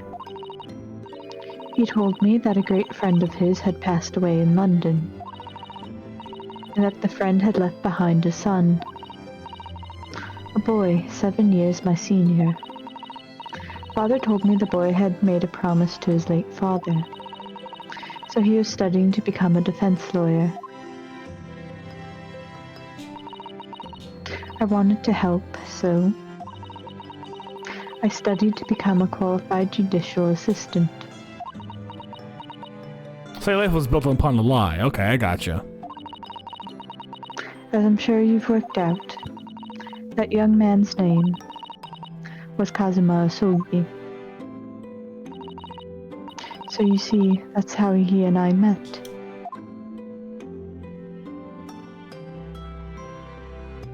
For a brief moment, my great friend had returned, only to disappear again all too soon. See, that wording there also makes you think that Kazuma's going down his dark, like, prosecutor's side, you know what I'm saying? Like, for a brief moment, my great friend had returned. For just a moment. I don't think until the very end of the next case we're getting that cool Kazuma music again. I think we're getting Kazuma plus Von Karma. You know what I'm saying? I don't know what's gonna happen. I have the worst feeling that Kazuma's gonna be like a bad prosecutor or a vengeful prosecutor or something. I don't know, like, he obviously has disdain for his dad, right? But he set us on the path to become a defense lawyer. So, like, this is the whole Kingdom Hearts hero's journey, right? So, first things first, your heart is saved by a random boy. That's Ryunosuke and Kazuma going across, you know, everything. Oh my goodness. It's basic storytelling, Katie. You can apply the Kingdom Hearts hero's journey to this game. I just want to, like, get to the next case because it's a wild ride. But I do feel like Kazuma's going down a dark path. I don't know what it's going to be like, but I feel like when we face off against Van Zieks and Kazuma next game, it's going to be wild. And I am worried about it. Because, like, I consider Van Zieks to be at least a just prosecutor, right? Like there's definitely like there's definitely like, you know, some sus shit about, you know, Van Zieks, but I consider him to be generally just. Kazuma, on the other hand, I don't trust him right now. But in that You don't fleeting trust your encounter, best friend? Something stirred. Something that had been dormant for a long time. Have you read this exact sentence? As if great wheels had been set in motion. I could almost hear them creaking into life. Kazuma is the Hound of the Baskerville. In some ways, it was the end of a chapter. He's not, But obviously. in many, it was the start of a new one. Okay, no shit. Literally. We're ending this chapter of the Ace Attorney.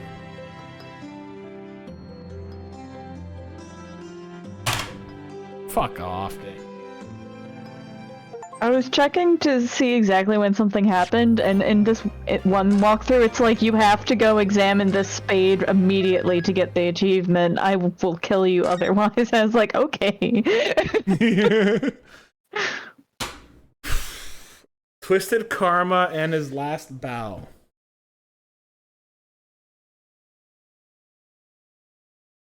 Oh, God. Sounds like a normal title to me. Yeah, totally. Let's go. Let's go. Let's go. Wait, there's 2 more chapters? Yeah. Resolve of Ryunosuke and Naruhodo. Okay, wait. There's 2 more chapters? I thought we were on the second last one. Do you want me to tell you something? Because I could tell you something. Tell me something. There's 1 case left, and there's 2 chapters left. Buckle in!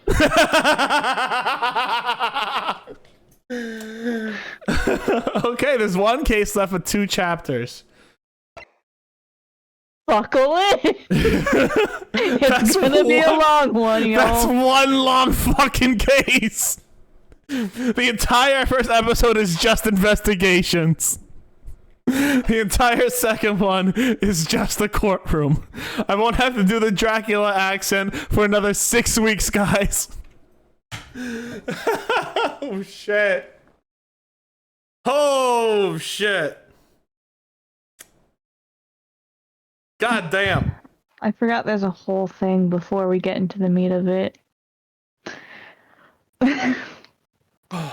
And I'll have to wait till next week. It looks like I managed to. No, it's 8:55. We got time to get started. You want to go for a little bit on this one? Yeah. All right, then here's what we're gonna do. Mostly because, again, I'm excited about a lot of things in this case. All right, then here's what we're gonna do. We're gonna take a quick 5-minute break, guys. We're gonna be right back. We're gonna use the restroom, go get your waters, all that cool stuff. All right, guys. We'll see you in a bit. Hey. Bye, everyone. Boop boop. And put on the BRB screen. Then I got to turn off my webcam. Then I got to turn off the audios. And all right, we'll see you guys in a second.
And we're back. Hello, everyone. Hello. All right. So, Twisted Karma and his last bow, or bow, I don't know. But we're going to start this. By the way, Archimedes, what ROM did you find of a rare AA game? My guess is AA Investigations 2. I know that didn't get a... Still, thank you very much for the sub, Katie. I appreciate it. I'm guessing it's AAI 2. I know Katie told me that has not been released in the West. So it's pretty rare in the West, at least. Yeah, in the West you got, or at least in my country, you gotta play it on a ROM, if you want to play it in English. We are in the West. It is Investigation Suit translated in English too, so it's the fan translation probably, right? 'Cause there's only the fan translation. I love that game. The fucking all I remember about it is the Blue Badger's a murderer. That's all I remember. The Blue Badger. That's AA1. Okay, AI1. That's all I remember is the Blue Badger's about to stab Miles Edgeworth. That's all I know about the game. I don't want to know anymore. It's even wilder in context. All I know is that every once in a while you look at an object in Ace Attorney Investigations, and it's just that man. That's blue. Yeah. Blue man. That blue color, that man. I'm thinking like a certain defense attorney. The light of that man shines brightly in my memory.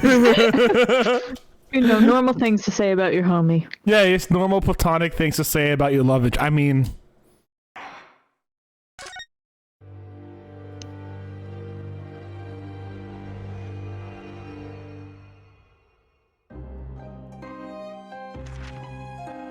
Pipe in hand, Sholmes looked down at the thick, rolling fog outside our window. I wonder exactly how many mysteries are out there, hidden within this bed of fog, he said. 3, Sholmes, 3. That's a lot of redheaded people. The most bizarre incident, born of a curious advertisement. A hellhound's mad gallop. We're finally going to the Baskerville. Let's go. Executed man's graveyard resurrection in the dead of night. What? And a commonplace killing in a small, forgotten room at the edge of town.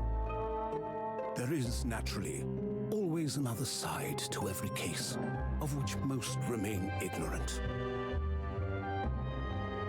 And it is that other side which compels me to the scene of the crime, Wilson. So quickly now, take your hat and let's be on our way, my dear fellow. For our adventure is not over yet. Come, the game is afoot. You make Sholmes look so refined in these, and then you play the game. Does a good job. But yeah, for context, the Red-Headed League is another Ace Attorney, Sherlock Holmes. Sherlock Holmes. I can't even say it right now. It's Herlock. It's canonically Herlock. Mile did get confused by a man flirting with a flight attendant, thinking he was flirting with him in investigations. What there might be some truth. No, Miles is definitely gay for the homie. Miles is Miles, whenever he sees our boy Phoenix has, you know, unnecessary emotions and thoughts, or what's the word phrasing again? He faces unease and uncertainty. It's very funny to see Edgeworth interact with people because he's the appropriate level of clueless about like any heterosexual nonsense that is going on in AAI. You really see him just be like, what is going on with these people? And everyone's and like your little side assistant is like, oh, what a cute couple, and he's like, what's going on? 8 days after the earth-shattering trial and Cosmo regaining his memory, we were at the foyer of one of London's most luxurious hotels, the Great Waterloo Hotel. Wait a second. Hotel in Ace Attorney. It's the Gatewater. Okay, never mind. I thought like maybe there was like Not to mention that's also a whole country away. Wait a second. No, stop. It still is the Great Water Hotel.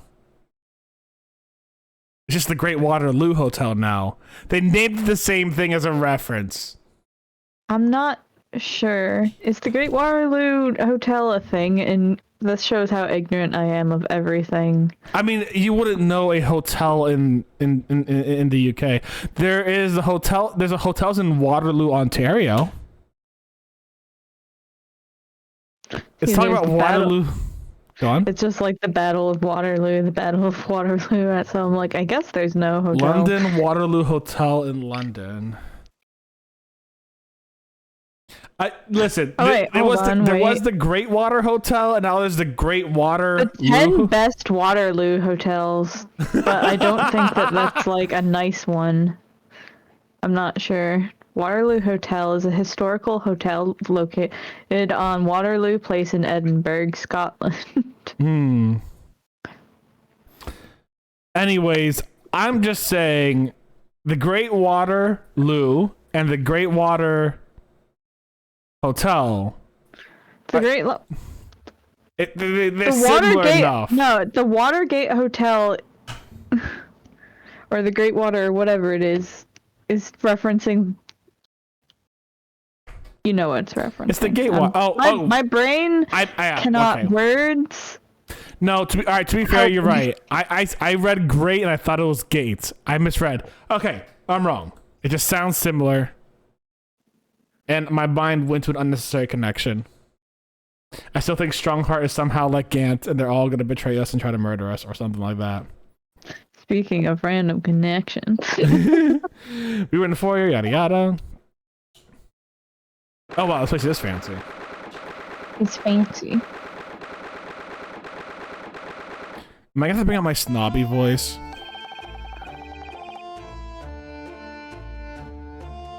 Professor Mikotoba is due to arrive at any moment.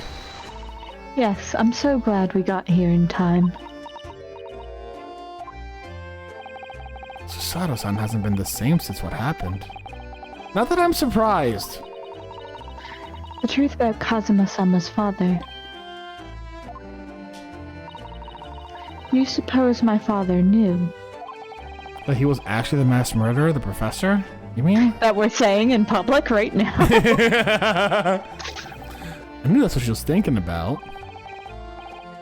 Maybe they're saying it in Japanese. That's probably what's happening. You know, that would make sense if they're speaking Japanese. Yeah. I'd say. I mean, whenever I'm with Greek people, I will speak Greek to them primarily. That way we can have private conversations.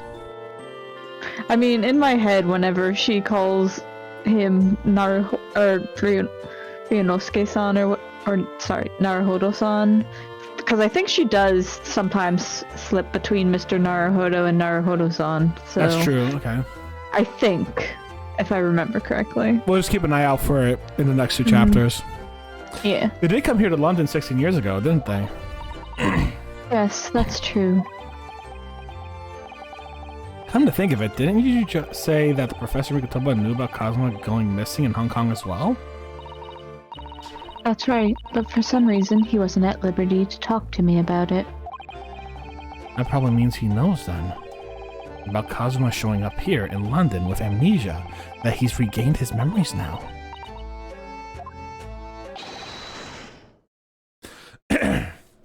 Ah, there she is! Oh, he's here! Oh, father.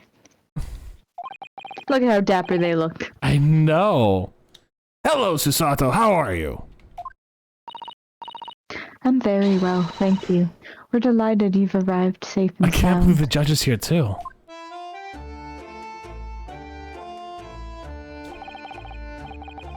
Oh, Mr. Naruhodo, very kind of you to take the trouble to meet us here. I remember I gave him like a slightly deeper, gentlemanly voice. Oh no, not at all. It's my pleasure. Mystery. We don't know who this man is. It's a mystery. We'll never know. We've heard all your extraordinary exploits here in London, you know. The news has crossed the seas. It has? I always look forward to reading the monthly reports that arrive with the steamships from Britain. Oh, I see. Well, thank you very much. Who is this man? Why do I feel I've seen him before? I take it from your expression you can't quite place me. In that case, how about a little reminder, Seshiro? A firm tap should do it. Yes. Firm tap? What? Here we go, then. I hereby pronounce the defendant, Ryunosuke Naruhodo, guilty. Ah! Oh, shit, you're...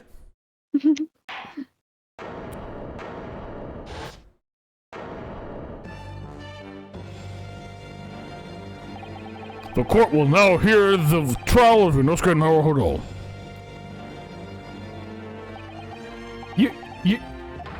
Your Excellency!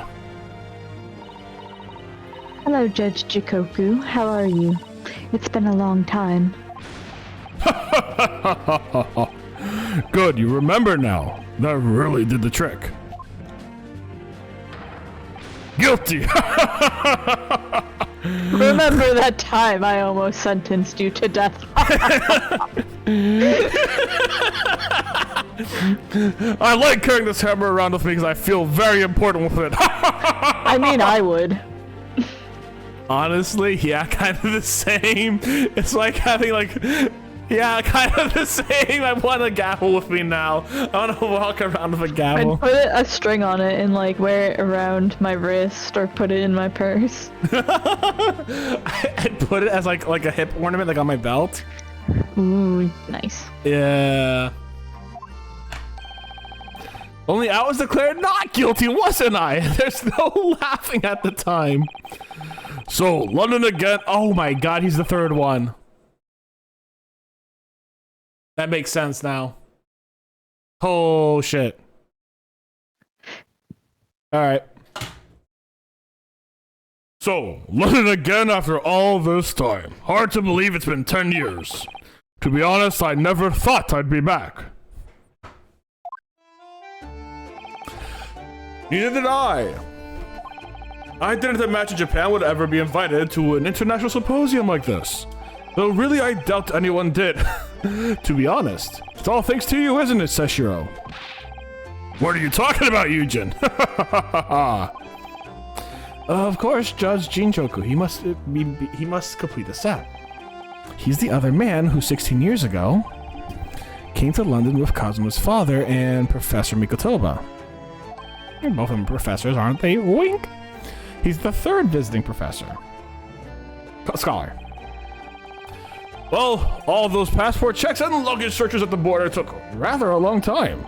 I must say I'm very envious of your ministerial status. You didn't have to go through any of that, did you?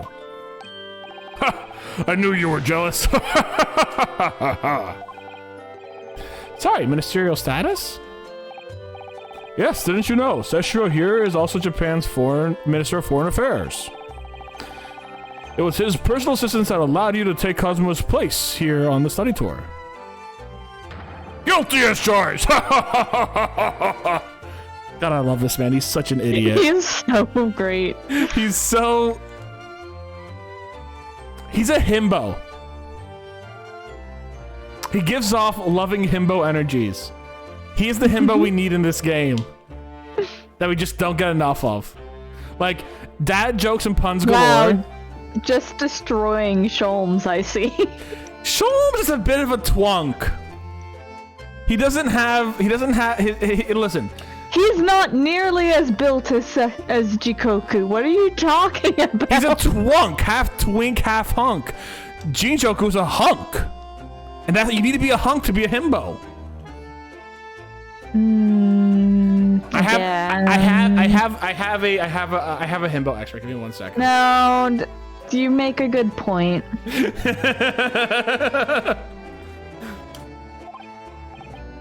Oh, well, thank you very much.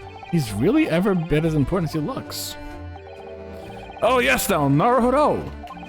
I received a telegram from Lord Strongheart yesterday. Oh, you did? It appears that some things came to light in a trial you were involved with 8 days ago. About what happened 10 years ago. That tragedy.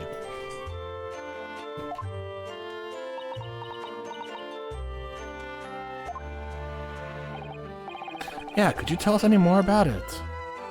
Right here in this public lobby. Yeah, in Japanese, to be fair, though. Oh, do I need to see a spade or something real quick? Oh, not in here, but Okay. like, I mean, you can examine things. I won't stop you from examining things. I wanna Examining talk things first. always has fun. I want to talk Yeah. first. So, how was the voyage here? Well, 50 days at sea is a long time by anyone's standards. But it wasn't as bad when we first came 16. But it wasn't as bad as when we first came 16 years ago. No, that's true. Then I truly wondered if we wouldn't be drifting in the vast ocean for the rest of our lives. This time we followed the same route as you, so we were able to relax and enjoy the experience. Ah, so you stopped in France's beautiful capital, Paris. We did, yes, though only for one night. A very yes, one night. And yesterday evening we left the port of Dunkirk for Dover. Just in time for the symposium, in fact, it starts tomorrow. It's wonderful that you were invited to attend such an important international event. I'm very proud of you, Father. It's thanks to Sashiro here. 16 years ago, he managed to integrate himself with Britain's Attorney General. I'm sure that's why he was invited, and I suppose you could say I'm something of an appendage by default. Speak for yourself, Eugene. You were close friends with the professor of forensic science at the major hospital. Yes, well, I'd rather not dredge all that up, really. Oh, been a lot of water under the bridge since then, but it doesn't bring him back. Cosmo's father, I suppose. The professor, the killer who took the lives of 5 members of British aristocracy, was Cosmo's father, wasn't he? That's correct. Genshin Impact. Genshin. You knew, I presume, Father, that Kazuma's father was one of the most popular gacha games? Yes, he was a close friend at the time. And the sponsor of today's episode! No, not sponsored. Hashtag not sponsored. Legally, hashtag not sponsored. Yes, he was a close friend of mine at the time. Genshin came to Britain as... I can't fucking deal with this. Hey, be strong. It's fucking... I can't deal with this. I know. You have to deal with it. I didn't know Genshin was a real name. You dealt with Genshin before Genshin Impact came out! What? You dealt with this Genshin before Genshin Impact came out. I don't think so. Genshin Impact came out like 2 years ago, 3 years ago.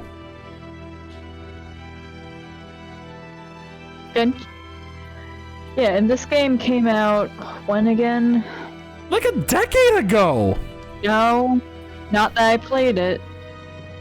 Remember, I have to have played it to know who Genshin Isogi is. And it didn't get released in the US until... 2015. Great Ace Attorney Chronicles. Switch.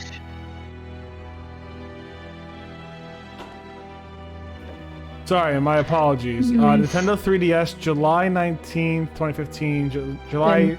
August 30th, 2017. So let me see where US is. The Great Ace Attorney Chronicles, July 27th, 2021. When did Genshin Impact come out? Before 2021. Are you sure? I know because Yeah, I played it. I played The reason I'm so sure of this is I played Genshin Impact in the house I lived in before this house. Mm-hmm.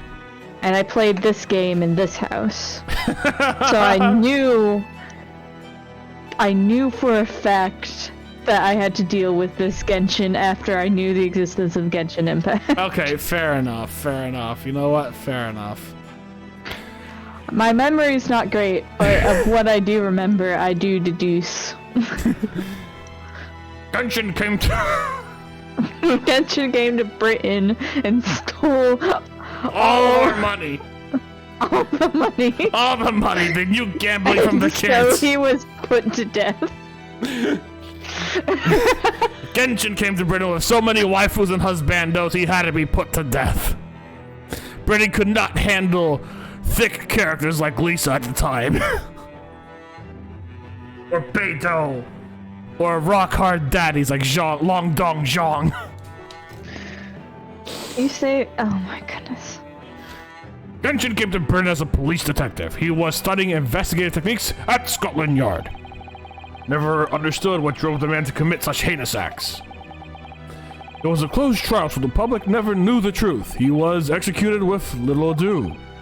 To this day, very few people know what really happened, even in our homeland. But what about Kazuma? Did he know? Did he know the truth about his father? No, of course not. He was told his father passed from sickness. However, I suspect he may have had his doubts. Oh, why? As you know, I tried to guide Kazuma growing up as if he were my own son. Then one day he came to my office at the university and said, I've decided I want to travel to Great Britain and study there. Do you think he wanted to come here to investigate his father's death? I don't know. But when I looked him in the eyes, I didn't know that there was no way I'd be able to stop him. Except by murdering him and causing amnesia. Something else came to light in the trial that day, actually. Oh, what? Well, having disappeared in Hong Kong and been missing for almost a year, Cosmo has since turned up here in London, working as an apprentice to Lord Van Zeeks. What? What? That's used to us! So, Lord Strongheart's telegram neglected to mention that part, then. As you know, we both thought Cosmo had died on the steamship during our voyage to the Great Britain in January. But he didn't die. He's alive. As you knew, didn't you, Father? In actual fact, no. What I did know is that when your ship docked in Hong Kong, he mysteriously vanished. We sent a team of investigators to Hong Kong to try to ascertain what happened, but to no avail. And he's still alive, and in here in London, you say? I never dared to dream of it. Why on earth did the young man not make contact? The government and the police have been chasing clues fruitlessly for months now. Well, it seems that he was suffering from amnesia. What? Amnesia? When we first came across him again here in London, he didn't know either of us who we were. I see. He's only regained his memory 8 days ago. This is unbelievable. Yeah, it's quite miraculous.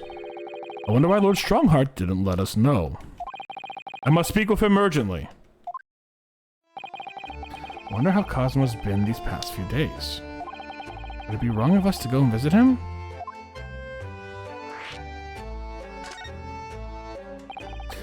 That began 16 years ago now. It's a distant memory, really. It was Eugen here, Genshin Asogi, and myself. We were the original three. The first three descenders into Great Britain. You being the fourth. Real no scared.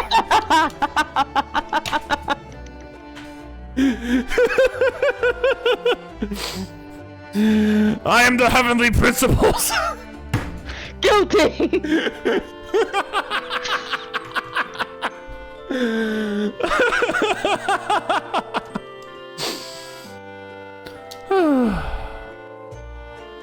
The first judicial scholars from Japan to travel overseas to study. Ocean voyages were not what they were today, I can tell you. 16 years ago, things were tough for their generation.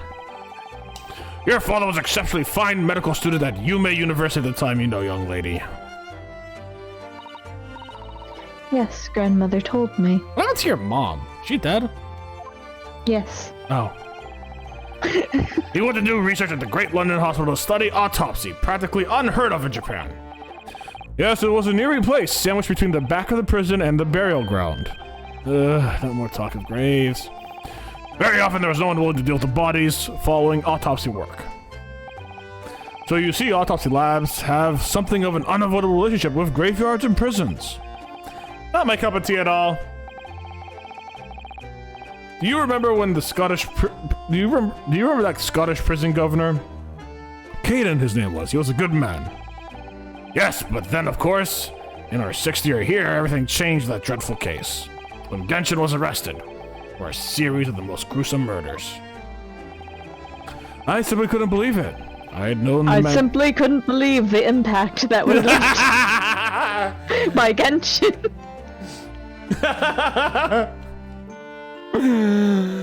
I'd known the man for years. I was a witness at the secret hearing, and I tried to speak up in his defense, but you were a little too far and ended up facing charges yourself, didn't you? Well, suffice to say, after that trial, we were sent back to Japan. I wonder... Here's what I'm curious about.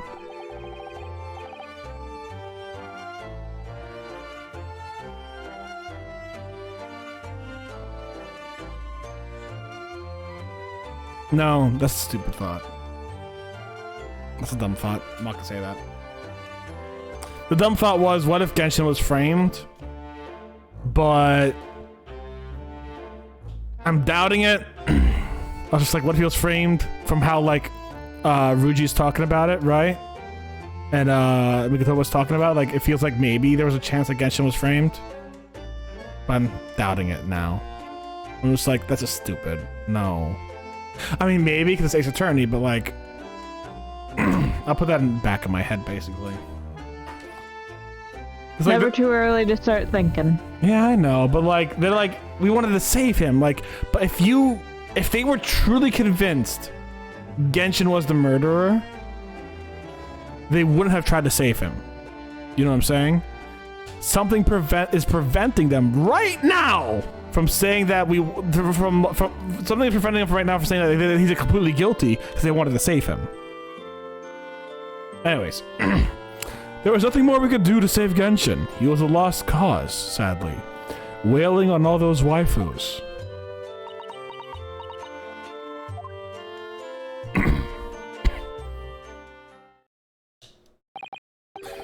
Well, if you'll excuse us now. Yes, I'd like to get this trunk up to my room as soon as possible. Oh, I'm sorry. I shouldn't have held you up here for so long. I'll call for the porter then. Just wait here. Sada-san's gone off at a run.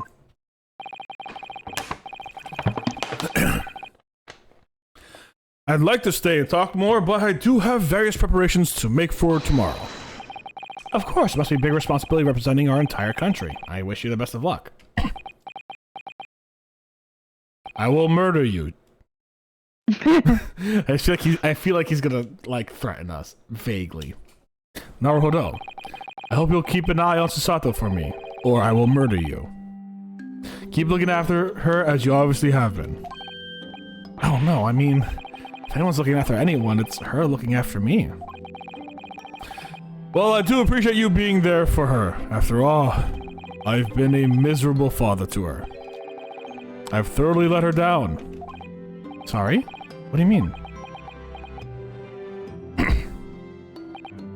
Well, it was 16 years ago that I started my long study tour here in Britain, as you know. The very year Susato was born. Yeah, I heard. The birth of my daughter was the most joyous event of my life, but... well, sadly, it was accompanied by the most tragic event of my life, too. Oh, yeah. Susato-san hinted at something like that.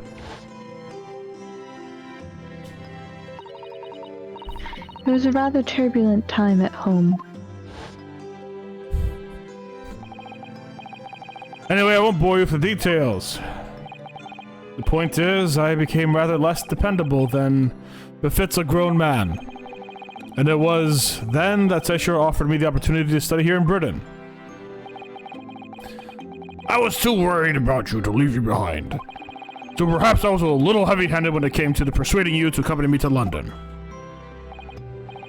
So that's what happened in a nutshell. And that's also the reason why I now feel compelled to give my daughter as many opportunities as I dare. Though the world does not readily afford young women such things, I must say. I completely understand, Professor.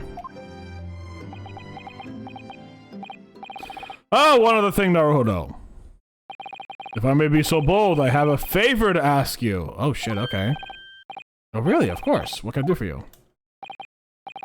Well, the thing is, I'm so sorry that took so long. God damn it, Susano! Susano! Now then, allow us to take your bags. No. Allow me to take your bags. One moment, if you please, Porter. Of course, sir. That machine around your neck is a camera, I believe. Quite right, sir. Just 5 shillings for a lovely photograph to commemorate a wonderful stay at the hotel, sir. Well, I think given the occasion, we should justify the expense. Ah, yes, of course. I love how the lawyer and the judge are super serious faced, and the Mikotobas are just like smiling and happy. I'd like to thank you for coming with me, Mr. Naruhodo. It's really made Father very happy, I think. Oh, well, I'm pleased then. We were interrupted before. Definitely not something we won't get back to in like 3 fucking episodes. Shall we return to Baker Street then? I expect Iris will have some delicious tea waiting for us. Yeah, let's go. I'm gonna ignore your father now. I'm getting more and more anxious about Cosmo, though. Perhaps I'll try to meet with Lord Strongheart later and ask him.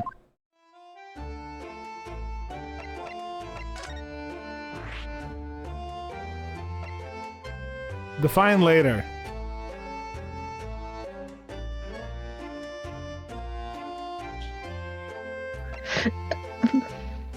Which one do we go to first?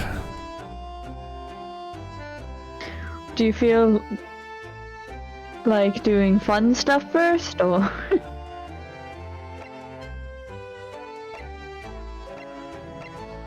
I need to know. I need to know. Ah! Baroque! Just seeing Baroque stand there, I don't feel like he has an ass. I feel like he's flat as fuck down there. I was thinking the same thing. I feel like this man has no ass. Like, although it's hard to tell because he does have like stuff in the way, but yeah, but like as I look at him, he has no ass energy. He's always pushing his body forward. You know what I'm saying? To, like show off his sculpted bod and like his chest and his pecs. So I feel like he's hiding the fact he has no ass with his pecs. You know? Sure. Here is the final draft, the opening address for tomorrow's proceedings. I've supplemented your original with figures you asked for from the yard. I see. Excellent work. Thank you. You're welcome, my lord. What's Lord Van Zeek's doing here? Aye, there seems to be an awful lot of tension in the air, wouldn't you say? This place is stifling enough as it is. We don't need any more tension. We've spotted you! I apologize. I didn't notice you come in. Your small stature and dark dress made you all but invisible to me. Oh, no. It's entirely my fault for wearing black, I'm sure. From now on, you must dress in white from head to toe whenever you come here. Jesus Christ, no. Now then, Mr. Naruhodo. Yes, my lord. I'm right here.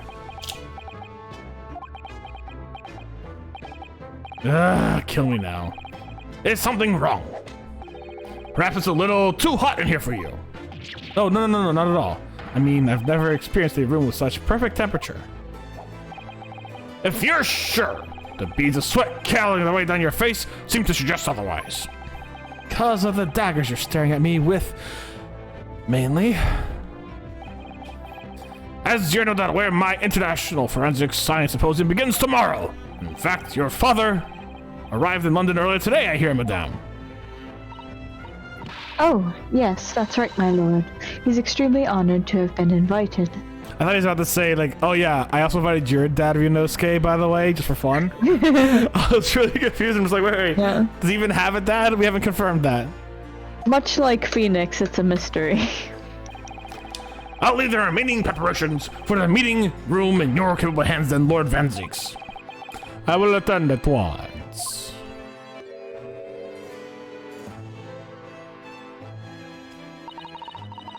He gave you a very cold stare as he left, didn't he?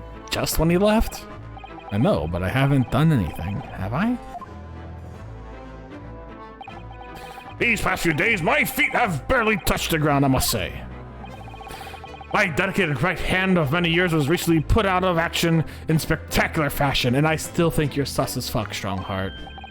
Oh, I'm sorry to hear that. Is your left hand still service? Mr. Naruto, he's talking about Dr. Scythe. He doesn't get idioms. To be fair, No, it's a foreign language. I get it. I get it. It's a foreign language, but like, it's funny nonetheless. Oh, of course. I'm terribly sorry about that. I was just, fear not, you've done nothing wrong. Dr. Scythe's own wrongdoing precipitated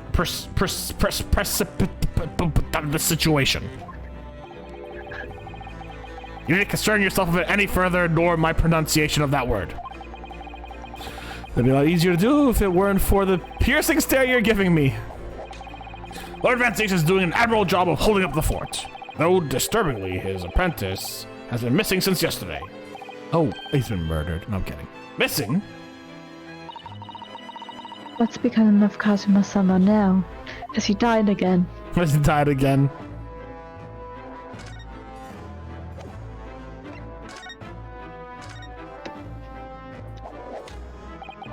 Not long ago, visitor numbers to the Great Exhibition exceeded 30 million. 30 million? Are there even that many people in the world? No. As a comparison, Mr. Naruto, the population of the imperial capital Tokyo is 2 million.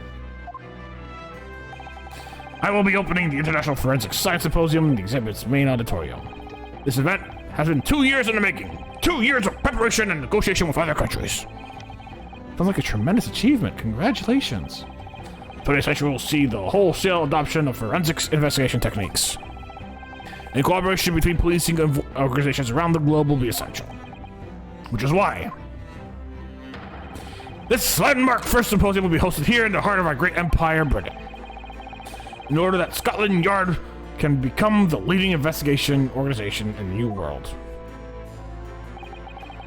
He's the same as ever, I see. His passion for that passion of his is quite something. You're every bit as passionate in your own way, I'm sure, Mr. Naruhodo. God, I'm really easy to read.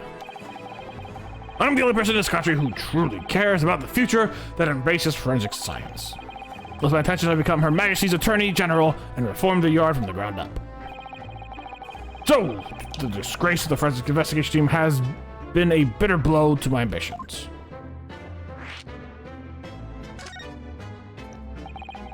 I first established the forensic investigation team a year ago, experimentally to start with.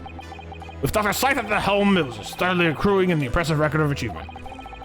It was on the verge of changing its name and elevating its status to a full-blown forensic investigation department. And can you not do that now? Obviously, nobody wants to hear anything about it at the moment. Even I can't keep the story out of the papers. 6 million Londoners will be cursing the forensic investigation team now. This incident will set back our country's advancement in the field by a good 10 years, I'd say. Unintended repercussions of our trial. We simply couldn't have overlooked what had happened, though. Of course not. We should all be grateful to you both. But also, fuck you. Anyways, I'll still reform this country's policing when I become Attorney General. Expect to delay my plans, but it won't alter them. Nothing will stand in my way. You know what you could do, bud? There's a certain great detective every Londoner loves, who happens to have some pretty good forensic investigation technology. Yeah, but would you trust him? No. But would Londoners trust him? Also, no.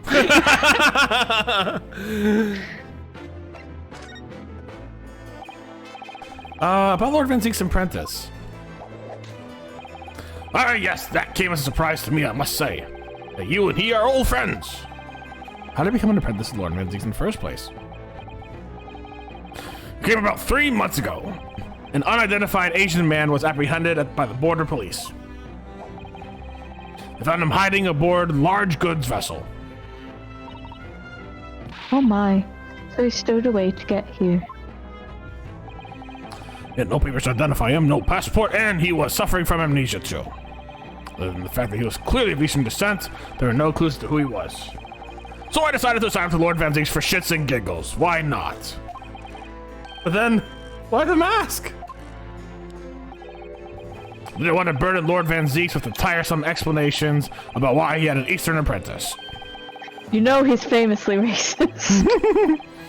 Because it would have been easier to explain why he was wearing a mask. I feel like Lord Van Zeke's, it would have been easier. Yeah.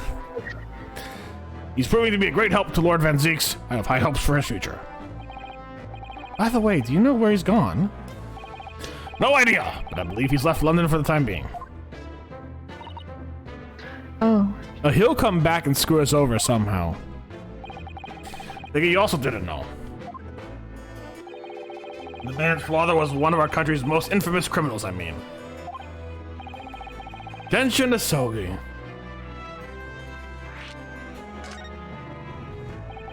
What we learned from the trial 8 days ago was a huge shock. Finding out my friend's father was... Ah, yes! Genshin Asogi. The professor came 10 years ago. The professor case 10 years ago caused a great stir here in Britain. There are such awful murders, and unprecedented, using a ferocious dog as a murder weapon.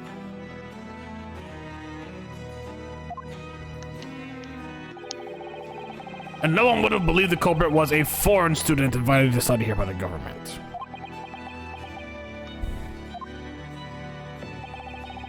So the true identity of the killer could be made public then, and it can't be made public now. Nobody in your country knows it was him, and neither do the citizens of London. Our entire country of solely London. The main motivation was to avoid aggravating relations between our two nations at the time, I understand. Correct. However, it has been noted that there were some supporters of the professor's apparent cause. What? Supporters of mass murderer? The majority of the man's victims were a blight on the aristocracy of the day. Somewhat ironically, their deaths actually benefited society as a whole. So very few thinkers in London believe anyways. Right, I see. Eat the rich. Eat the rich. It was still murder, wasn't it?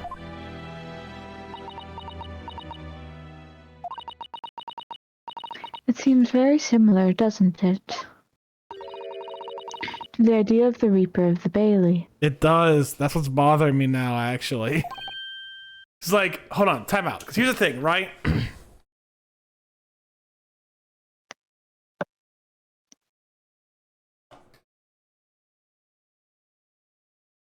Magnus McGilded as an example. I don't know how to articulate this well.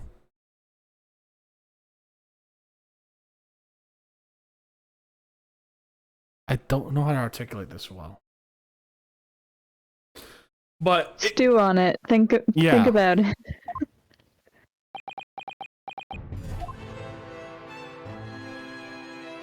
that's sus.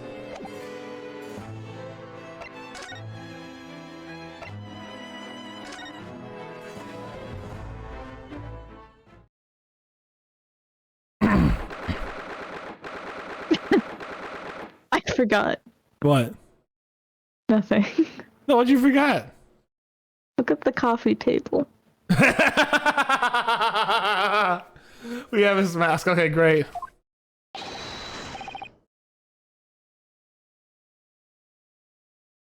Oh god, I remember. And this has to be Sholmes, but No. what? Just do annoying crying.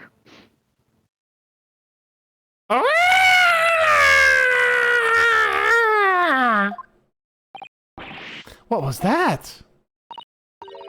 A man screaming in a most unflattering way. Do we know who this person is? No. You think? Could it be Mr. Sholmes? Oh my, I do hope not. Get your Mario voices out, boy. Mario voices?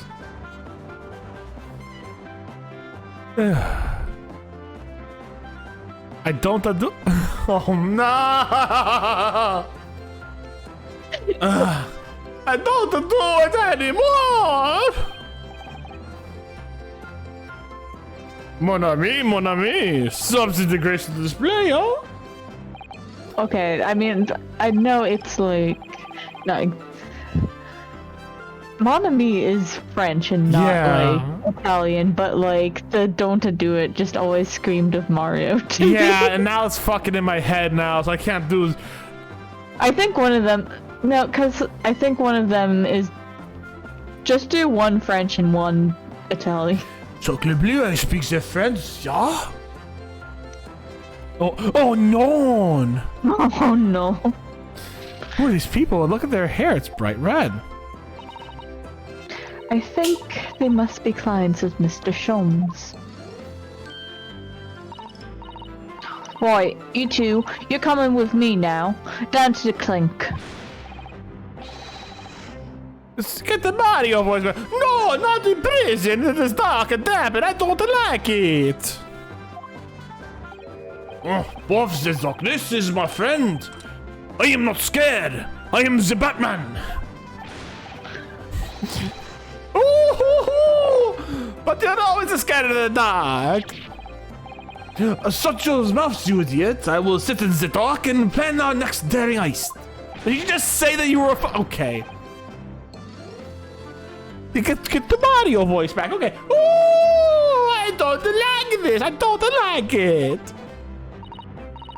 Well, tough. We'll finish this down in the yard. Now get moving. Bye then, Ginny. Have fun. Why must I have French as my native language then? Archimedes, I'm sorry that I'm gonna fuck up your language so bad. And I'm gonna fuck up your accent so bad. Oh yeah, thanks Iris. And thanks, you great detective.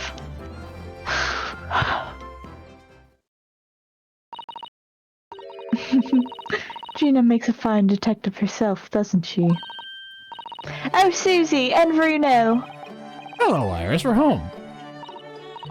Well, did you find your daddy? No, Kazuma left yesterday. Yes. Oh, we he went to arrived at Sato. the hotel just before he and his friend. Oh, well, that's great news. I hope I'll get to see my daddy again soon. Iris, no! My very alive father. Who definitely didn't die 4 games ago. Alright, we never told her. Yeah. I'm from Quebec, make fun of Parisian French as much as you want. Alright, good. Well, I'm glad I can make fun of Parisian French as much as I can. Ah, yes, of course. Croissant? Dr. John H. Wilson.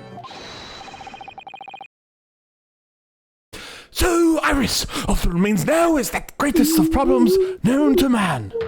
What the fuck, Holmes?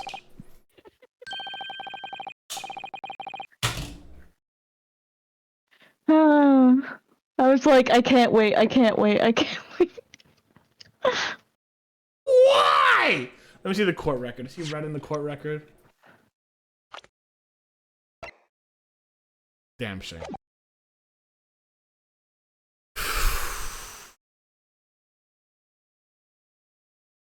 That better be washout hair dye, brother, or I'm gonna fucking deck you. I can't stand to look at your annoying. He looks like Tartaglia a little bit.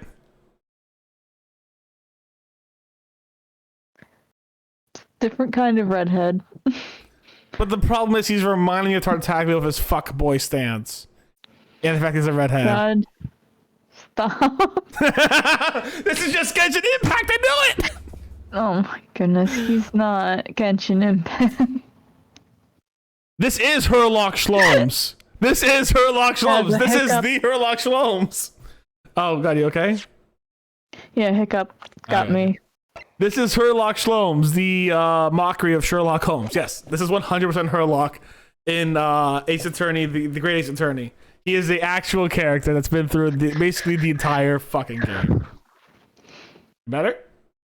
Yes. You sure? You need that a second? Yeah, I'm good. But before we got to ourselves that, I believe some tea is in order, don't you, my dear fellows? I don't like change. I was not looking at the screen on purpose. Yeah, that's him. Is something Look, he looks like Tartaglia. His body language is that Tartaglia. I genuinely think that you need to get your glasses fixed. His entire body posture and stance is that of Tartaglia. That's all I'm saying. No.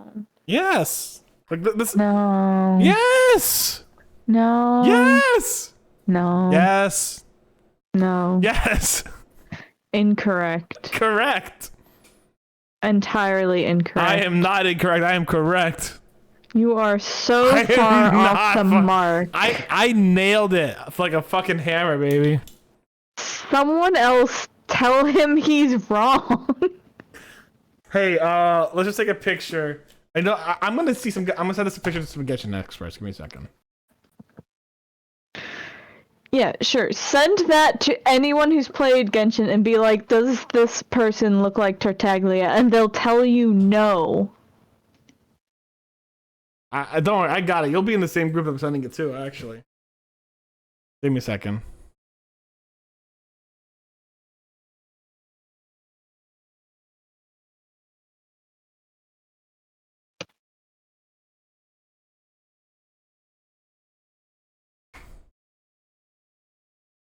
Yeah. Oh, I'm gonna tag the most important people for this. I actually got the simp already on there. It's great.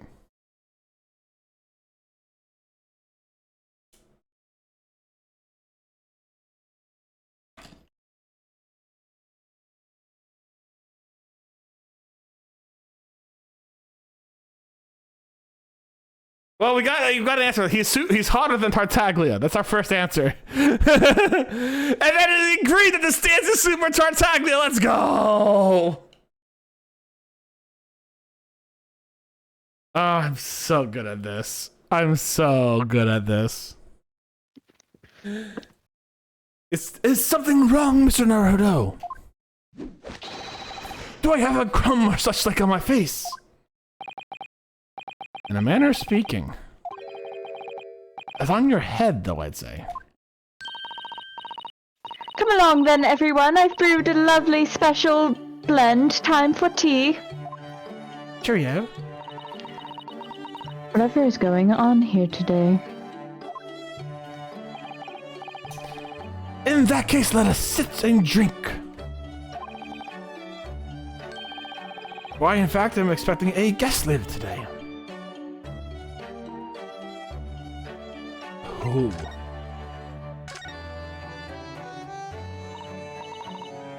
Mr. Sholmes, who are the two gentlemen that were here before? Oh, there's a pair of petty criminals. Nothing of significance. Of course, they have to make a living somehow. When the mood takes me, I'm willing to turn a blind eye to all manner of infractions. When the mood takes you. All manner of infractions? But, when such fellows at their height, besides on Mr. Herlock Shlomes, well, that's when their land rocks out. Oh my, you are the target of a crime, Mr. Sholmes. Not the first time. Okay, they're saying steampunk Diluc. Okay. I'll say that's fine.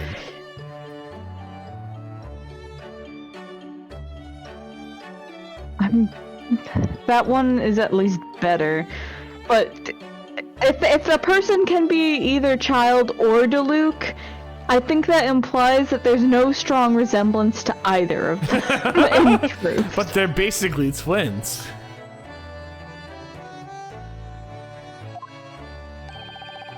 But I quickly devised a plan to entrap them and deliver them to a young detective ally. You should have asked Gregsy to come too. We could have had an arresting tea party. I did send word, but no answer was forthcoming. The man commiserately in the wrong place at the wrong time. There's a word for it, I'm sure. Aha! I have it! A bungler! A bungler, that's the word. Good job, he's not here to hear you say that. So those redheads have been up to no good. Okay. I wonder what the men did.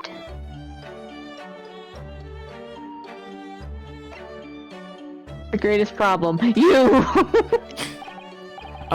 What's about the greatest problems on the man that you mentioned before? Is it another fiendishly intricate case, Mr. Sholmes? How should I best explain it? Are you aware of the theory of evolution by natural selection, perchance? No, I believe in creationism. No, I think I've heard of it somewhere, possibly. It's a revolutionary scientific theory that was newly proposed 40 years ago now.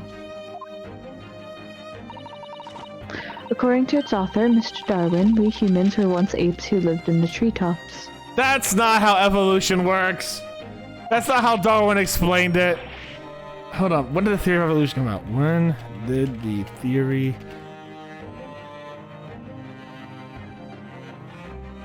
(1859). Oh yeah, so it is...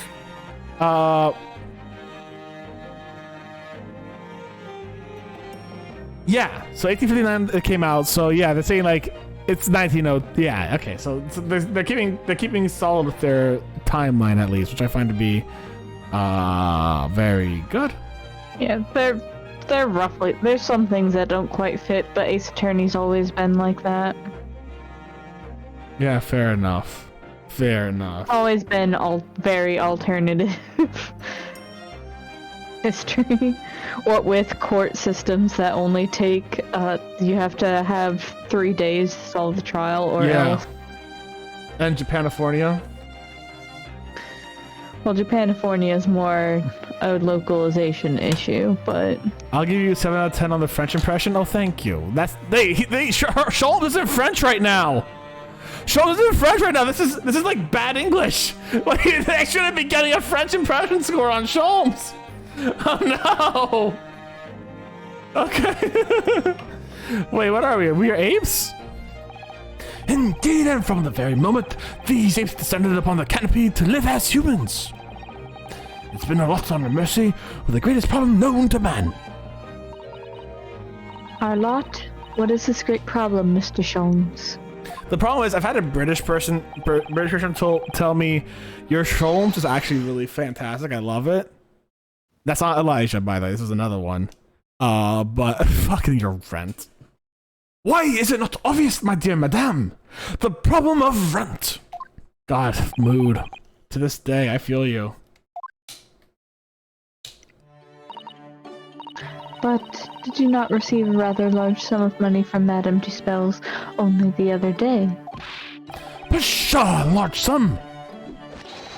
One potted herb for Iris, and you bought a car for me later, and all of it has disappeared.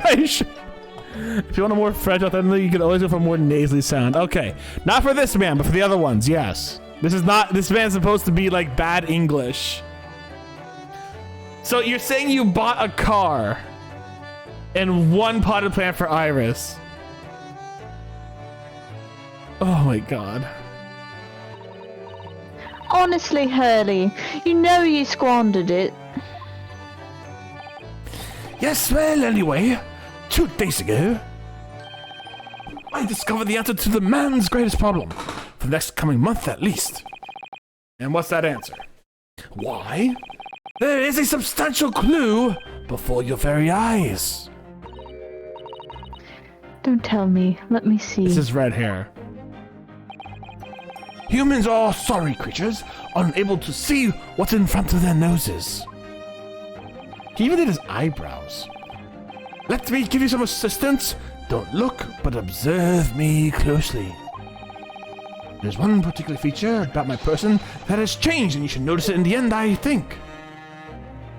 What has changed that isn't his hair now? I don't believe it's his hair.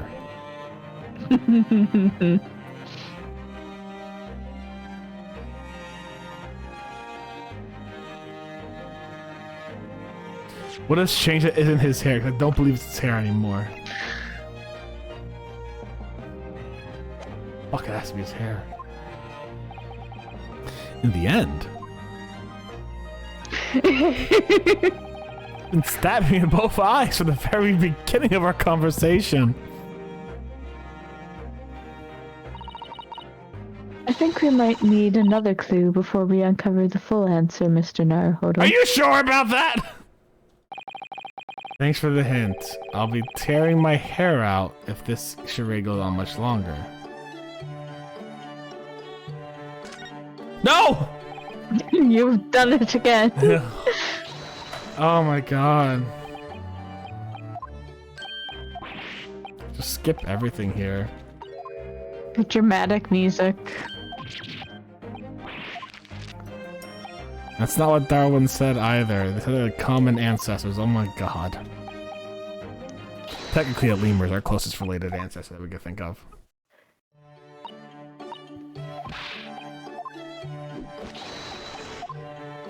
Press the wrong button, Kitty. Kitty, I pressed the wrong button! You sure did.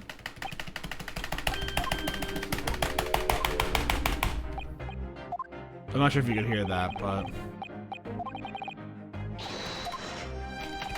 How's that gonna get you money?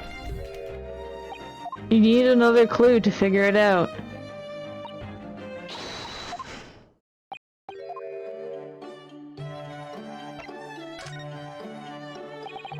Mr. Sholmes, isn't it about time you told us about the truth? It's over a week ago you said to us...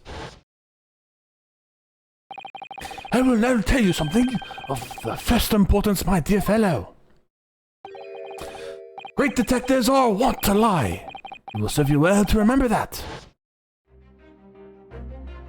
Sure, let me lie to you really quick. That case abroad the SS Buria in January. Cosmo Look at wasn't his killed. serious face.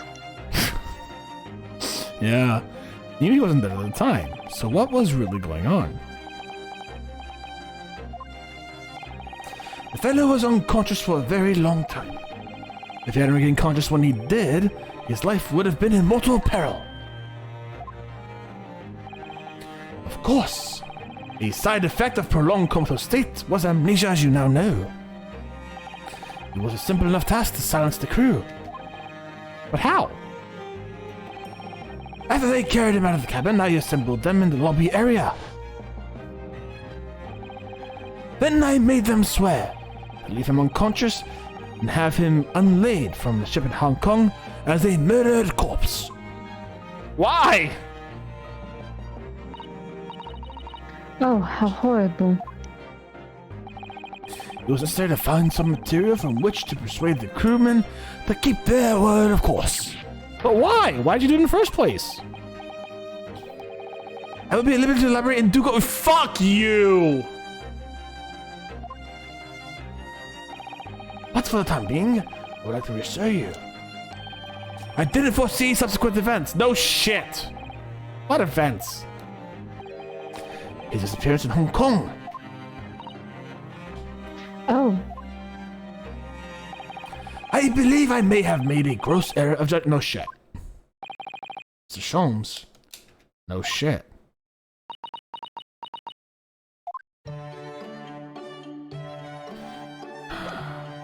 I know we gotta find something else here that's gonna tell us, like, that newspaper. Next clue. I think we're gonna do that on the next episode. You're prolonging red-haired Jones, I see. Yep. It is 10 o'clock, guys. I want to thank you guys very much for hanging out with me. I do sincerely appreciate it. For everyone who's watching this over on YouTube, thank you very much for watching. I hope you all had a good one. Y'all stay safe, stay Botanist Cool. We'll see you for the next one. Bye.